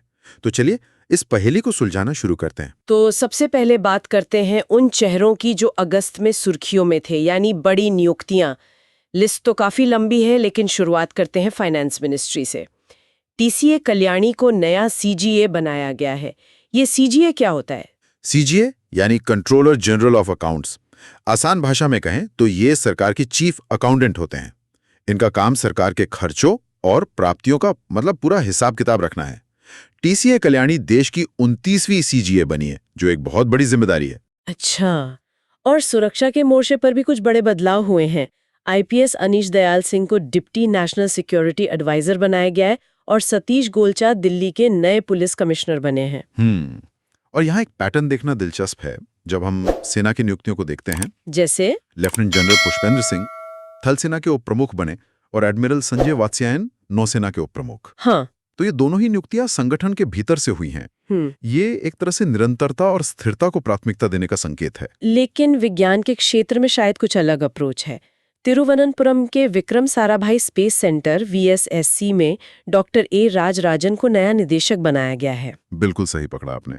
यहाँ पर एक विशेषज्ञ को लाया गया है जो इनोवेशन और भविष्य की योजनाओं पर फोकस करेगा।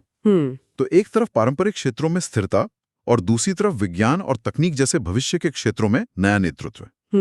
ये सरकार की रणनीति के बारे में बहुत कुछ कहता है। ये तो हुई सरकारी नियुक्तियां। कॉर्पोरेट और ब्रांडिंग की दुनिया में भी काफी हलचल रही। टाटा सन्स के बोर्ड में नोएल एन टाटा शामिल हुए और ग्लैमर की दुनिया से राजस्थान की Manika Vishwakarma miss universe India 2025 बनी है। और इसके साथ ही खेल प्रशासन में भी एक अहम नियुक्ति हुई। अजय सिंह को boxing federation of India BFI का अध्यक्ष फिर से चुना गया है। यह आने वाले ओलंपिक के लिए भारतीय मुक्केबाजी की दिशा तय करेगा। ब्रांड एम्बेसडर की लिस्ट भी काफी मजेदार है। जोमैटो ने शाहरुख खान को अपना चेहरा बनाया है, जो एक बहुत ही क्लासिक मास अपील वाला फैसला लगता है। लगता तो है, लेकिन इसकी तुलना रेडिट से कीजिए, जिसने सचिन तेंदुलकर को चुना है। रेडिट भारत में खुद को एक विश्वसनीय और एक गंभीर प्लेटफॉर्म के तौर पर स्थापित करना चाहता है। इसलिए उन्होंने एक ऐसे व्यक्ति को चुना जिसका सम्मान हर कोई करता है। जोमैटो तो पहले से एक बहुत बड़ा ब्रांड है, उसे बस अपनी पहुंच बनाए रखनी है। अच्छा, तो एक ब्रांड भरोसे के लिए जा रहा है और दूसरा पहुंच के लिए। इसी तरह ओडिशा हैंडलूम ने माधुरी दीक्षित को चुना है और अंतर्राष्ट्रीय ओलंपिक समिति ने मानसिक स्वास्थ्य के लिए अभिनव बिंद्रा को। ये भी काफी सोची समझी रणनीतियां लगती हैं ना? निश्चित रूप से। ये दिखाता है कि ब्रांड अब सिर्फ लोकप्रियता नहीं, बल्कि सही संदेश और विश्वसनीयता पर भी ध्यान दे रहे हैं। और एक राजनीतिक हलचल भी है। सीपी राधाकृष्णन के भारत के 15वें उपराष्ट्रपति बनने की संभावना जताई जा रही है। अब देखते हैं अंतर्राष्ट्रीय स्तर पर क्या हुआ। जापान में शिगेरू इशिबा, सिंगापुर में लॉरेंस वोंग, म्यांमार में यू नूसो और लिथुआनिया में इंग्रिडा शिमुनीटे नए प्रधानमंत्री बने हैं। लेकिन मेरे लिए सबसे महत्वपूर्ण खबर वैश्विक वित्तीय संस्थानों से है। हाँ, राजीव रंजन को न्यू डेवलपमेंट बैंक यानी NDB का उपाध्यक्ष बनाया गया है। ये वही बैंक है जिसे ब्रिक्स देशों ने वर्ल्ड बैंक के विकल्प के तौर पर शुरू किया था। इस पद पर एक भारतीय का होना इस गैर पश्चिमी आर्थिक गुट में भारत के बढ़ते प्रभाव को दिखाता है। और इससे भी बड़ी खबर शायद उर्जित पटेल की नियुक्ति है। उन्हें 3 साल के लिए अंतर्राष्ट्रीय मुद्रा कोष IMF में कार्यकारी निदेशक नियुक्त किया गया है। हाँ, ये बहुत बड़ी बात है। आईएमएफ जैसी संस्था में एक भारतीय विशेषज्ञ का इतने महत्वपूर्ण पद पर होना ये साबित करता है कि वैश्विक आर्थिक नीतियों को आकार देने में भारत की भूमिका को अब नजरअंदाज नहीं किया जा सकता। युक्तियों से आगे बढ़कर अब देश की बड़ी खबरों पर आते हैं और शायद सबसे बड़ी खबर टेक्नोलॉजी से जुड़ी है। इसरो ने भारत का पहला स्वदेशी चिप विक्रम 32001 लॉन्च किया। आत्मनिर्भर भारत के लिए ये कितना बड़ा कदम है? ये बहुत बहुत बड़ा कदम है। इसे इसरो की अपनी सेमीकंडक्टर लैब यानी SCL जो चंडीगढ़ में है उसने विकसित किया है।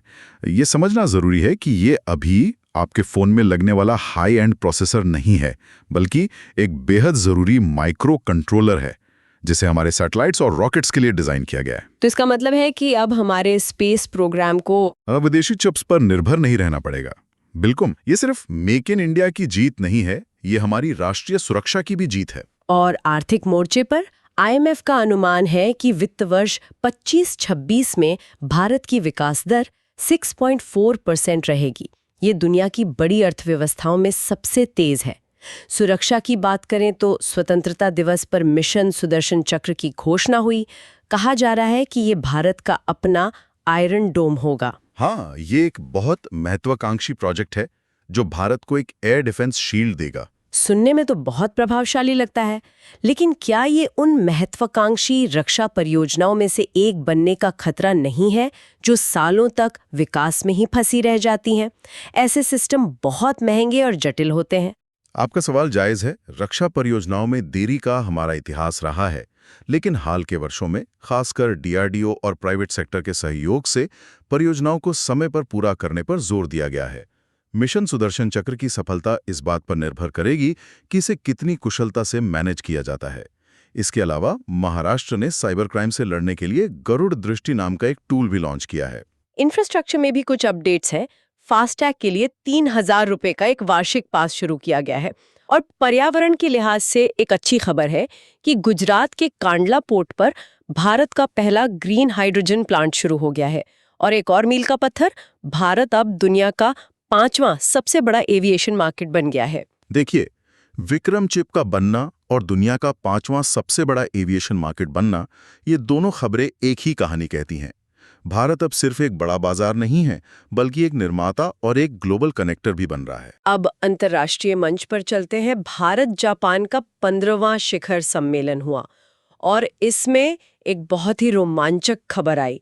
इसरो और जाक्सा यानी जापान की स्पेस एजेंसी मिलकर चंद्रयान 5 पर काम करेंगे। ये स्पेस डिप्लोमेसी का एक बेहतरीन उदाहरण है। लूपेक्स नाम का ये मिशन चांद के दक्षिणी ध्रुव पर पानी और संसाधनों की खोज को आगे बढ़ाएगा। वहीं दूसरी तरफ चीन के विदेश मंत्री वांग यी ने भी भारत का दौरा किया, जो दोनों देशों के बीच तनाव को देखते हुए एक महत्वपूर्ण घटना थी। लेकिन एक खबर ऐसी है जो वाकई में परेशान करने वाली है।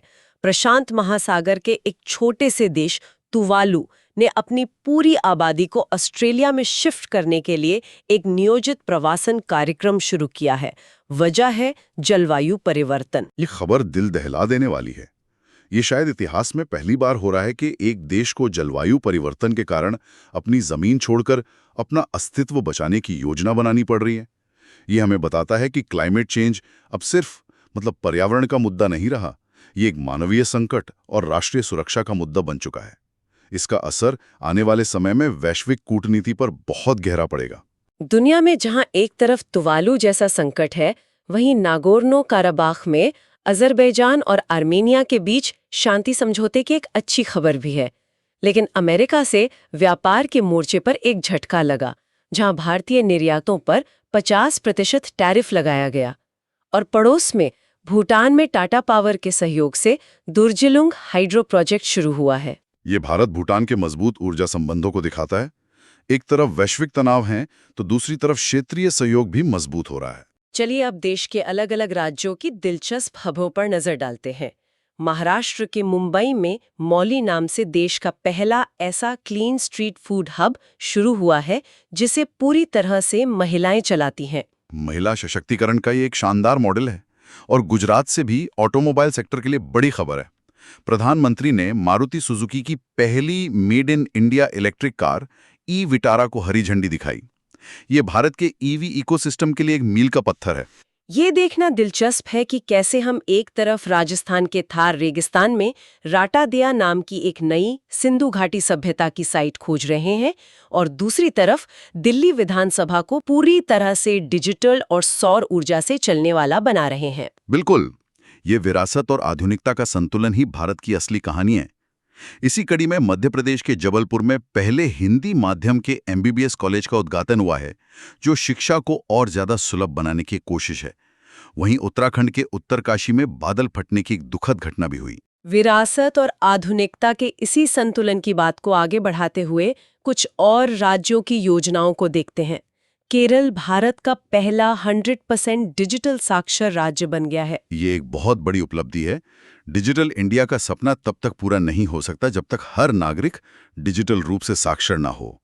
वहीं उड़ीसा ने एक बहुत ही प्रगतिशील कदम उठाते हुए आधिकारिक संचार में हरिजन शब्द के इस्तेमाल पर प्रतिबंध लगा दिया है। ये सामाजिक समानता की दिशा में एक महत्वपूर्ण कदम है। पश्चिम बंगाल ने प्रवासी मजदूरों के लिए श्रम श्री योजना शुरू की है। तेलंगाना में बच्चों को बचाने के लिए ऑपरेशन मुस्कान 11 चलाया गया और उत्तर प्रदेश ने अंतरिक्ष यात्री शुभांशु शुक्ला के नाम पर एक छात्रवृत्ति योजना शुरू की है। और केंद्र सरकार की एक बड़ी घोषणा हुई है, PM विकसित भारत रोजगार योजना। इसका लक्ष्य 2 साल में 3.5 करोड़ नौकरियां पैदा करना है। ये सभी योजनाएं जमीनी स्तर पर बदलाव लाने की कोशिशें हैं, चाहे वो सामाजिक सम्मान हो, श्रमिकों की सुरक्षा हो या रोजगार पैदा करना हो। अगस्त का महीना कई बड़े सम्मेलनों और सैन्य अभ्यासों का भी गवाह बना। चीन के तियानजिन में SCO का 25वां शिखर सम्मेलन हुआ। भारत में प्रधानमंत्री ने नई दिल्ली में सेमिकॉन इंडिया 2025 का उद्घाटन किया। सेमिकॉन इंडिया का आयोजन दिखाता है कि विक्रम चिप सिर्फ एक शुरुआत है और भारत सेमीकंडक्टर निर्माण के लिए एक पूरा इकोसिस्टम बनाने को लेकर कितना गंभीर है। इसके अलावा विशाखापट्टनम में ई-गवर्नेंस पर 28वां राष्ट्रीय सम्मेलन भी हुआ।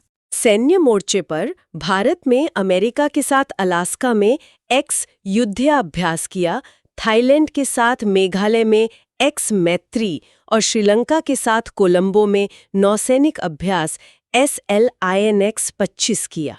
ये सैन्य अभ्यास सिर्फ ट्रेनिंग नहीं होते, ये कूटनीतिक संदेश भी होते हैं। अमेरिका, थाईलैंड और श्रीलंका जैसे देशों के साथ ये अभ्यास हिंद प्रशांत क्षेत्र में भारत की बढ़ती रणनीतिक साझेदारी को दर्शाते हैं। अब कुछ रोमांचक खबरें विज्ञान और अंतरिक्ष की दुनिया से। भारत ने अपने स्पेस स्टेशन भारतीय अंतरिक्ष स्टेशन का लक्ष्य 2030-35 रखा है। ये भारत की अंतरिक्ष महत्वाकांक्षाओं को एक नई ऊंचाई पर ले जाता है। हम अब सिर्फ सैटेलाइट भेजने वाले देश नहीं, बल्कि अंतरिक्ष में अपनी स्थायी उपस्थिति बनाने की दिशा में काम कर रहे हैं। इसी से जुड़ी एक और दिलचस्प पहल लद्दाख में हुई है, होप एनालॉग स्टेशन। ये होप क्या है?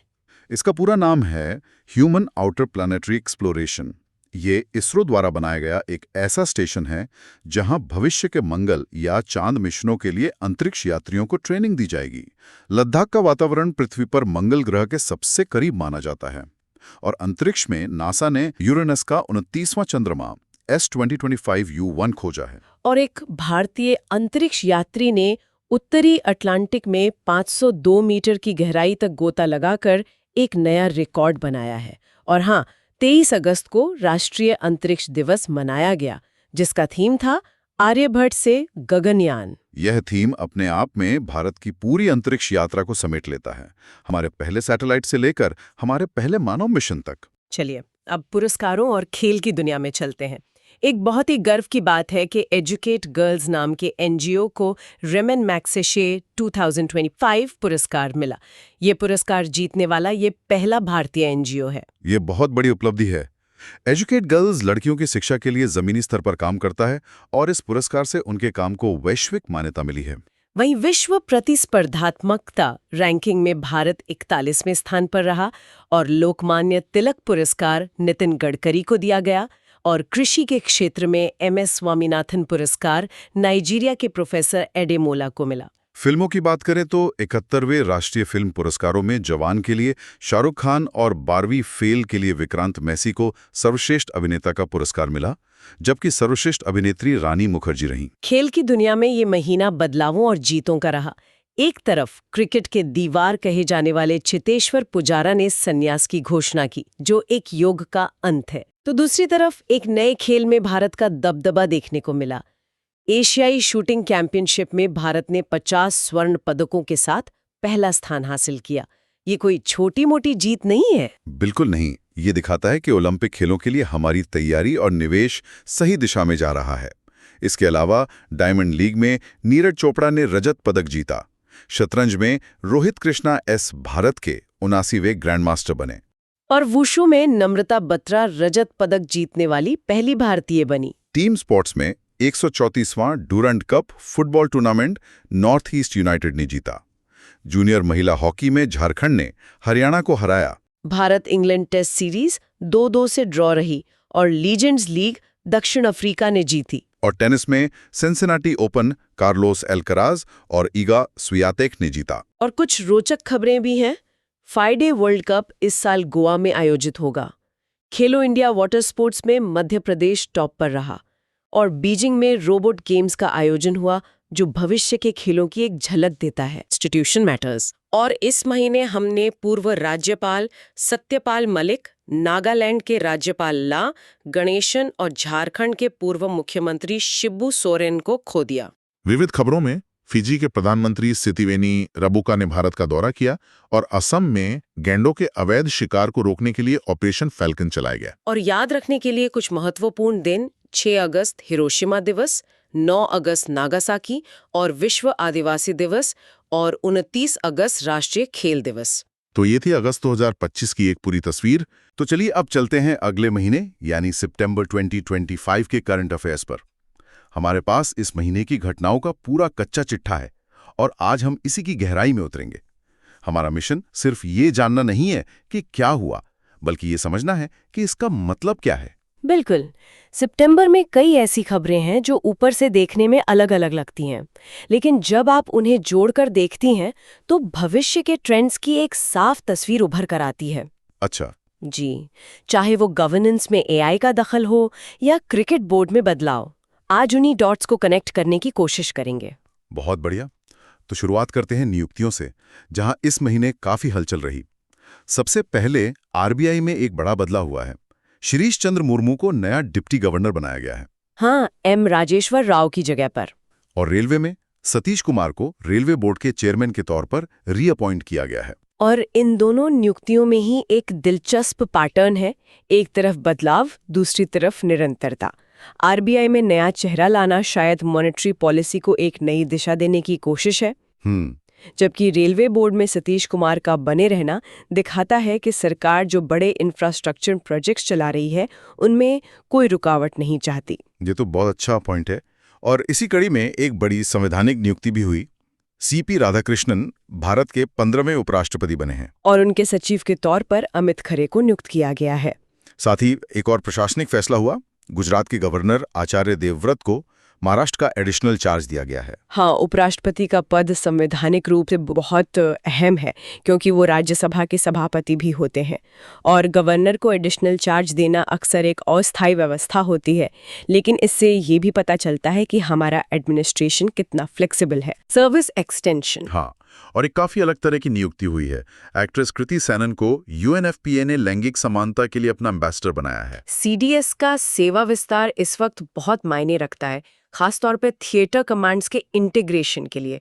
ये एक बहुत जटिल प्रक्रिया है जिसे बीच में नेतृत्व बदलने से झटका लग सकता था। सही बात है। जनरल चौहान इस प्रोजेक्ट के आर्किटेक्ट रहे हैं, तो उनका बने रहना ये सुनिश्चित करेगा कि तीनों सेनाओं के बीच तालमेल का काम पटरी से ना उतरे। लेकिन ये जो सेलिब्रिटी एम्बेसडर वाली बात है, क्या इससे वाकई जमीनी स्तर पर कोई ठोस बदलाव आता है या ये सिर्फ एक PR एक्सरसाइज बनकर रह जाता है? ये एक जायज सवाल है।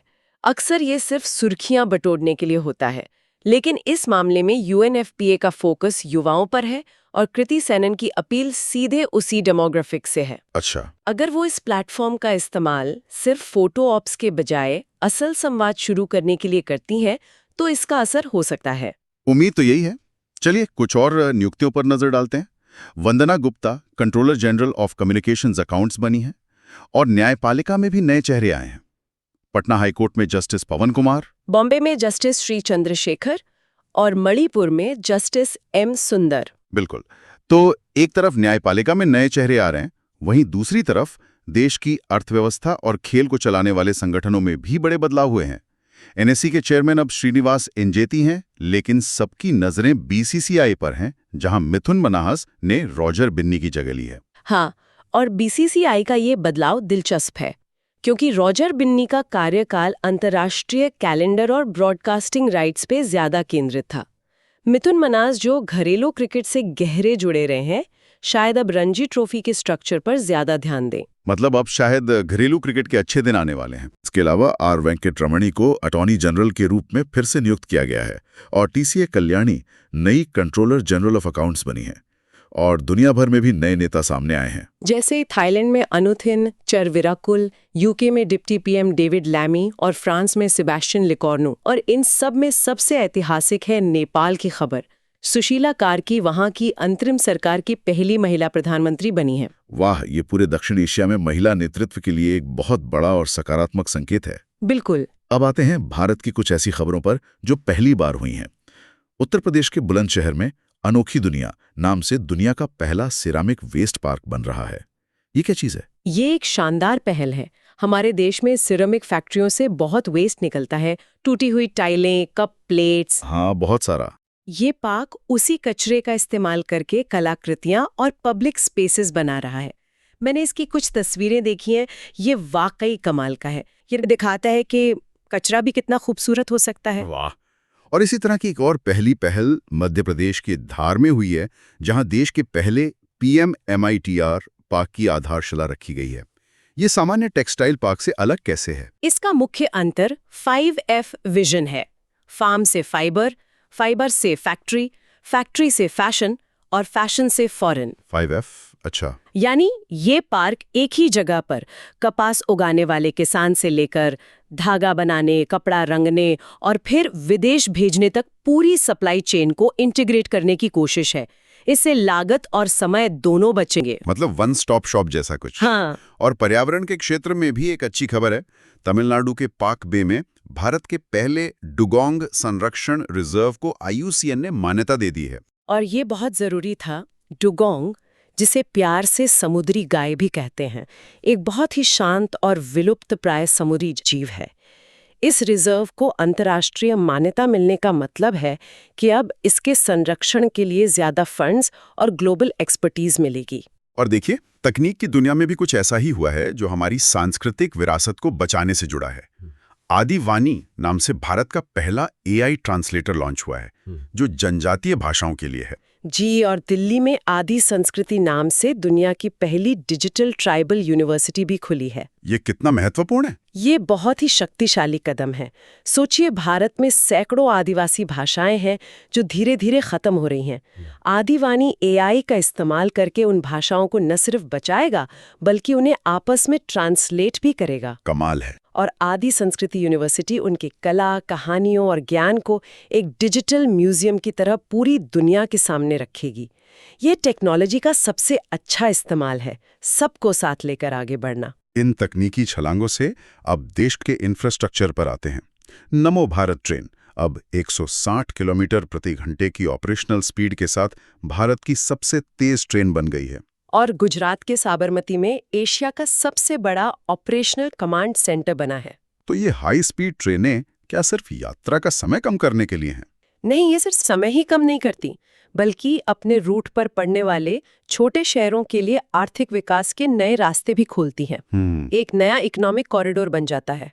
और अच्छी बात यह है कि इस विकास के साथ साथ पर्यावरण का भी ध्यान रखा जा रहा है। बिहार के गोकुल रिजर्वोयर और उदयपुर लेक को रामसर साइट्स में शामिल किया गया है।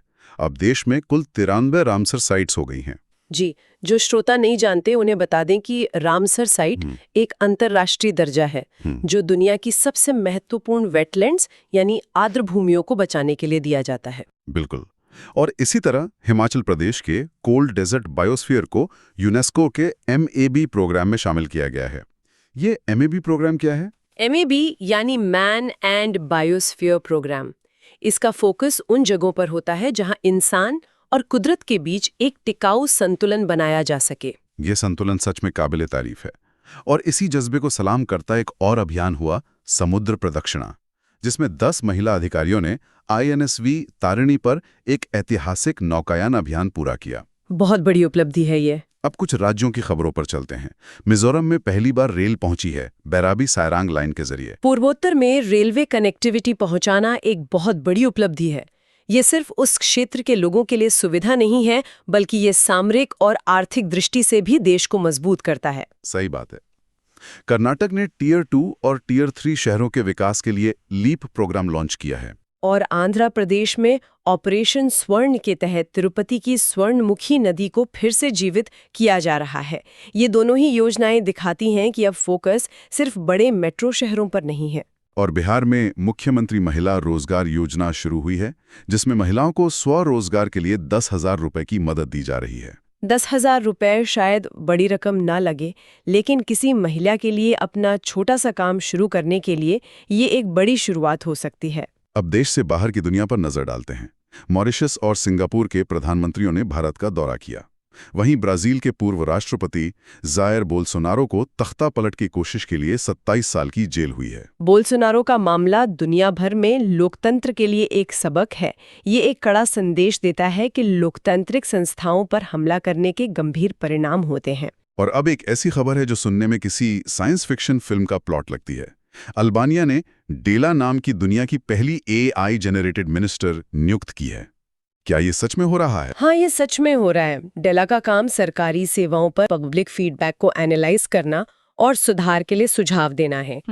ये एक प्रयोग है, लेकिन ये भविष्य की एक झलक है। भविष्य की बात चली रही है तो इजराइल ने आयरन बीम नाम का नया high power laser defence system तैनात किया है। और उधर चीन ने अमेरिका के H-1B वीजा के जवाब में टैलेंट को खींचने के लिए के वीजा लॉन्च किया है। ये दोनों खबरें ग्लोबल कंपटीशन को दिखाती हैं। आयरन बीम डिफेंस टेक्नोलॉजी में एक बहुत बड़ा लीप है। और चीन का के वीजा, इसे टैलेंट वॉर कह सकते हैं। बिल्कुल, ये दुनिया के बेस्ट ब्रेन को अपनी तरफ खींचने की एक सीधी लड़ाई है। और इसी टैलेंट वॉर और टेक्नोलॉजी की रेस में भारत भी पीछे नहीं है। नई दिल्ली में सेमिकॉन इंडिया 2025 समिट हुई। और ये समिट सीधे तौर पर भारत की उस महत्वाकांक्षा से जुड़ी है जिसमें हम एक ग्लोबल सेमीकंडक्टर हब बनना चाहते हैं। अगर हम चिप मैन्युफैक्चरिंग में आत्मनिर्भर हो जाते हैं तो ये हमारी अर्थव्यवस्था के लिए गेम चेंजर होगा। इस महीने कुछ और भी बड़ी समिट्स हुई। SCO समिट बीजिंग में हुई और G20 का भी अपडेट है। 2025 की बैठक दक्षिण अफ्रीका में होगी, जिसमें डोनाल्ड ट्रंप ने आने से मना कर दिया है। G20 जैसे मंचों पर नेताओं की उपस्थिति या अनुपस्थिति, ये सब वैश्विक राजनीति के बदलते समीकरणों को दर्शाती है। बिल्कुल। और दिल्ली में वर्ल्ड फूड इंडिया का भी आयोजन हुआ। चलिए अब उस सेगमेंट पर आते हैं जिसका सबको इंतजार रहता है, खेल। और ये महीना भारत के लिए शानदार रहा। सबसे पहले क्रिकेट। मेंस एशिया कप के फाइनल में भारत ने पाकिस्तान को 5 विकेट से हरा दिया। Abhishek Sharma player of the series रहे। और हॉकी में भी कमाल हुआ। पुरुषों ने हॉकी एशिया कप में राजनीति के बदलावों पर नेताओं की उपस्थिति बिल्कुल सेगमेंट पर सबसे हरा दिया। मेंस एशिया कप के फाइनल में भारत ने पाकिस्तान को 5 विकेट से हरा दिया। Abhishek Sharma player of the series रहे। और हॉकी में भी कमाल हुआ।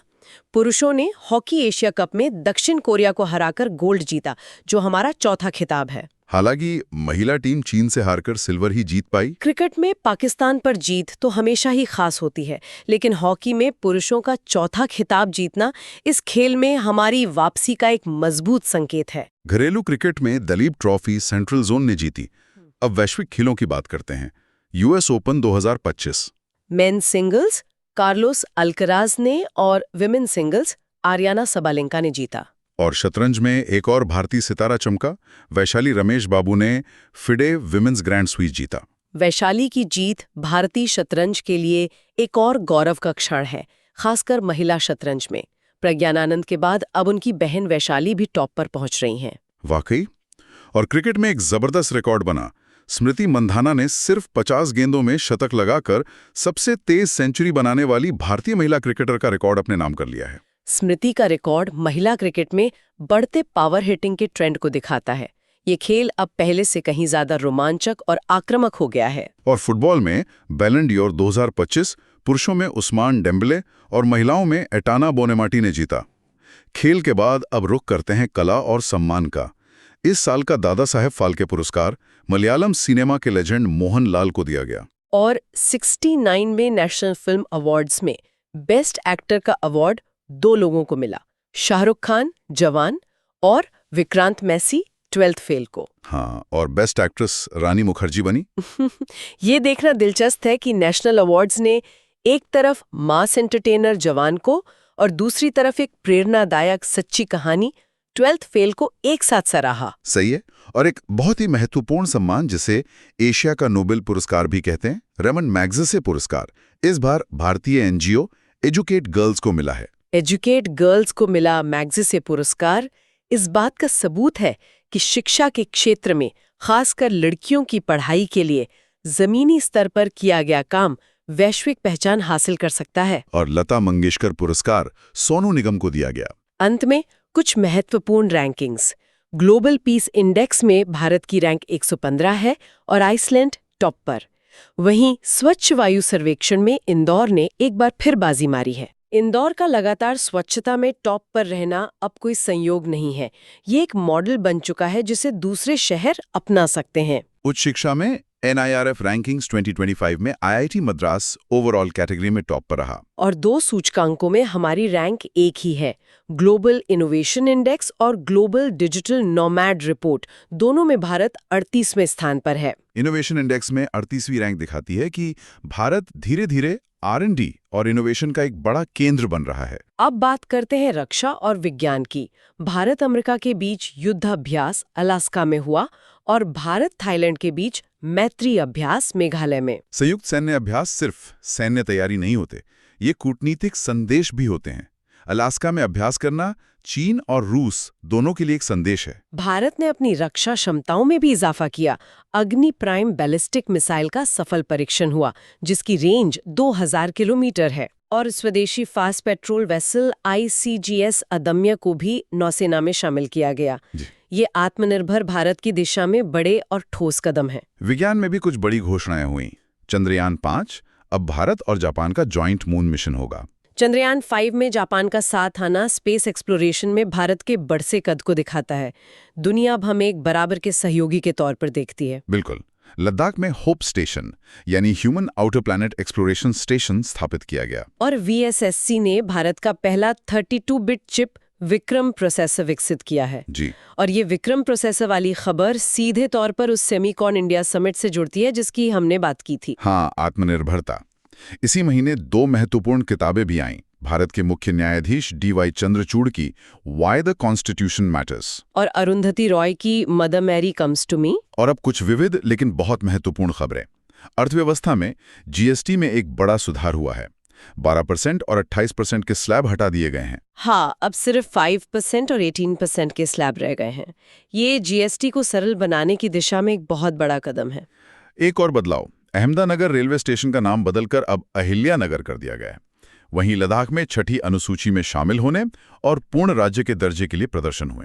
जी, लद्दाख का मुद्दा एक संवेदनशील और महत्वपूर्ण राजनीतिक विषय है। और अंत में एक बड़ी खबर, लैरी एलिसन एलन मस्क को पछाड़कर दुनिया के सबसे अमीर व्यक्ति बन गए। और ये दिखाता है कि वैश्विक व्यापार जगत, खासकर टेक्नोलॉजी सेक्टर में कितनी तेजी से उथल-पुथल चल रही है। अंत में कुछ और खबरें जो इस महीने की तस्वीर को पूरा करती हैं। हमने कुछ महान हस्तियों को खो दिया। हाँ, ये बहुत दुखद रहा। पद्म विभूषण से सम्मानित शास्त्रीय गायक पंडित छन्नू लाल मिश्रा, असम के मशहूर गायक जुबिन गर्ग और कन्नड़ लेखक SL भैरप्पा अब हमारे बीच नहीं रहे। अक्टूबर 2025 का महीना भारत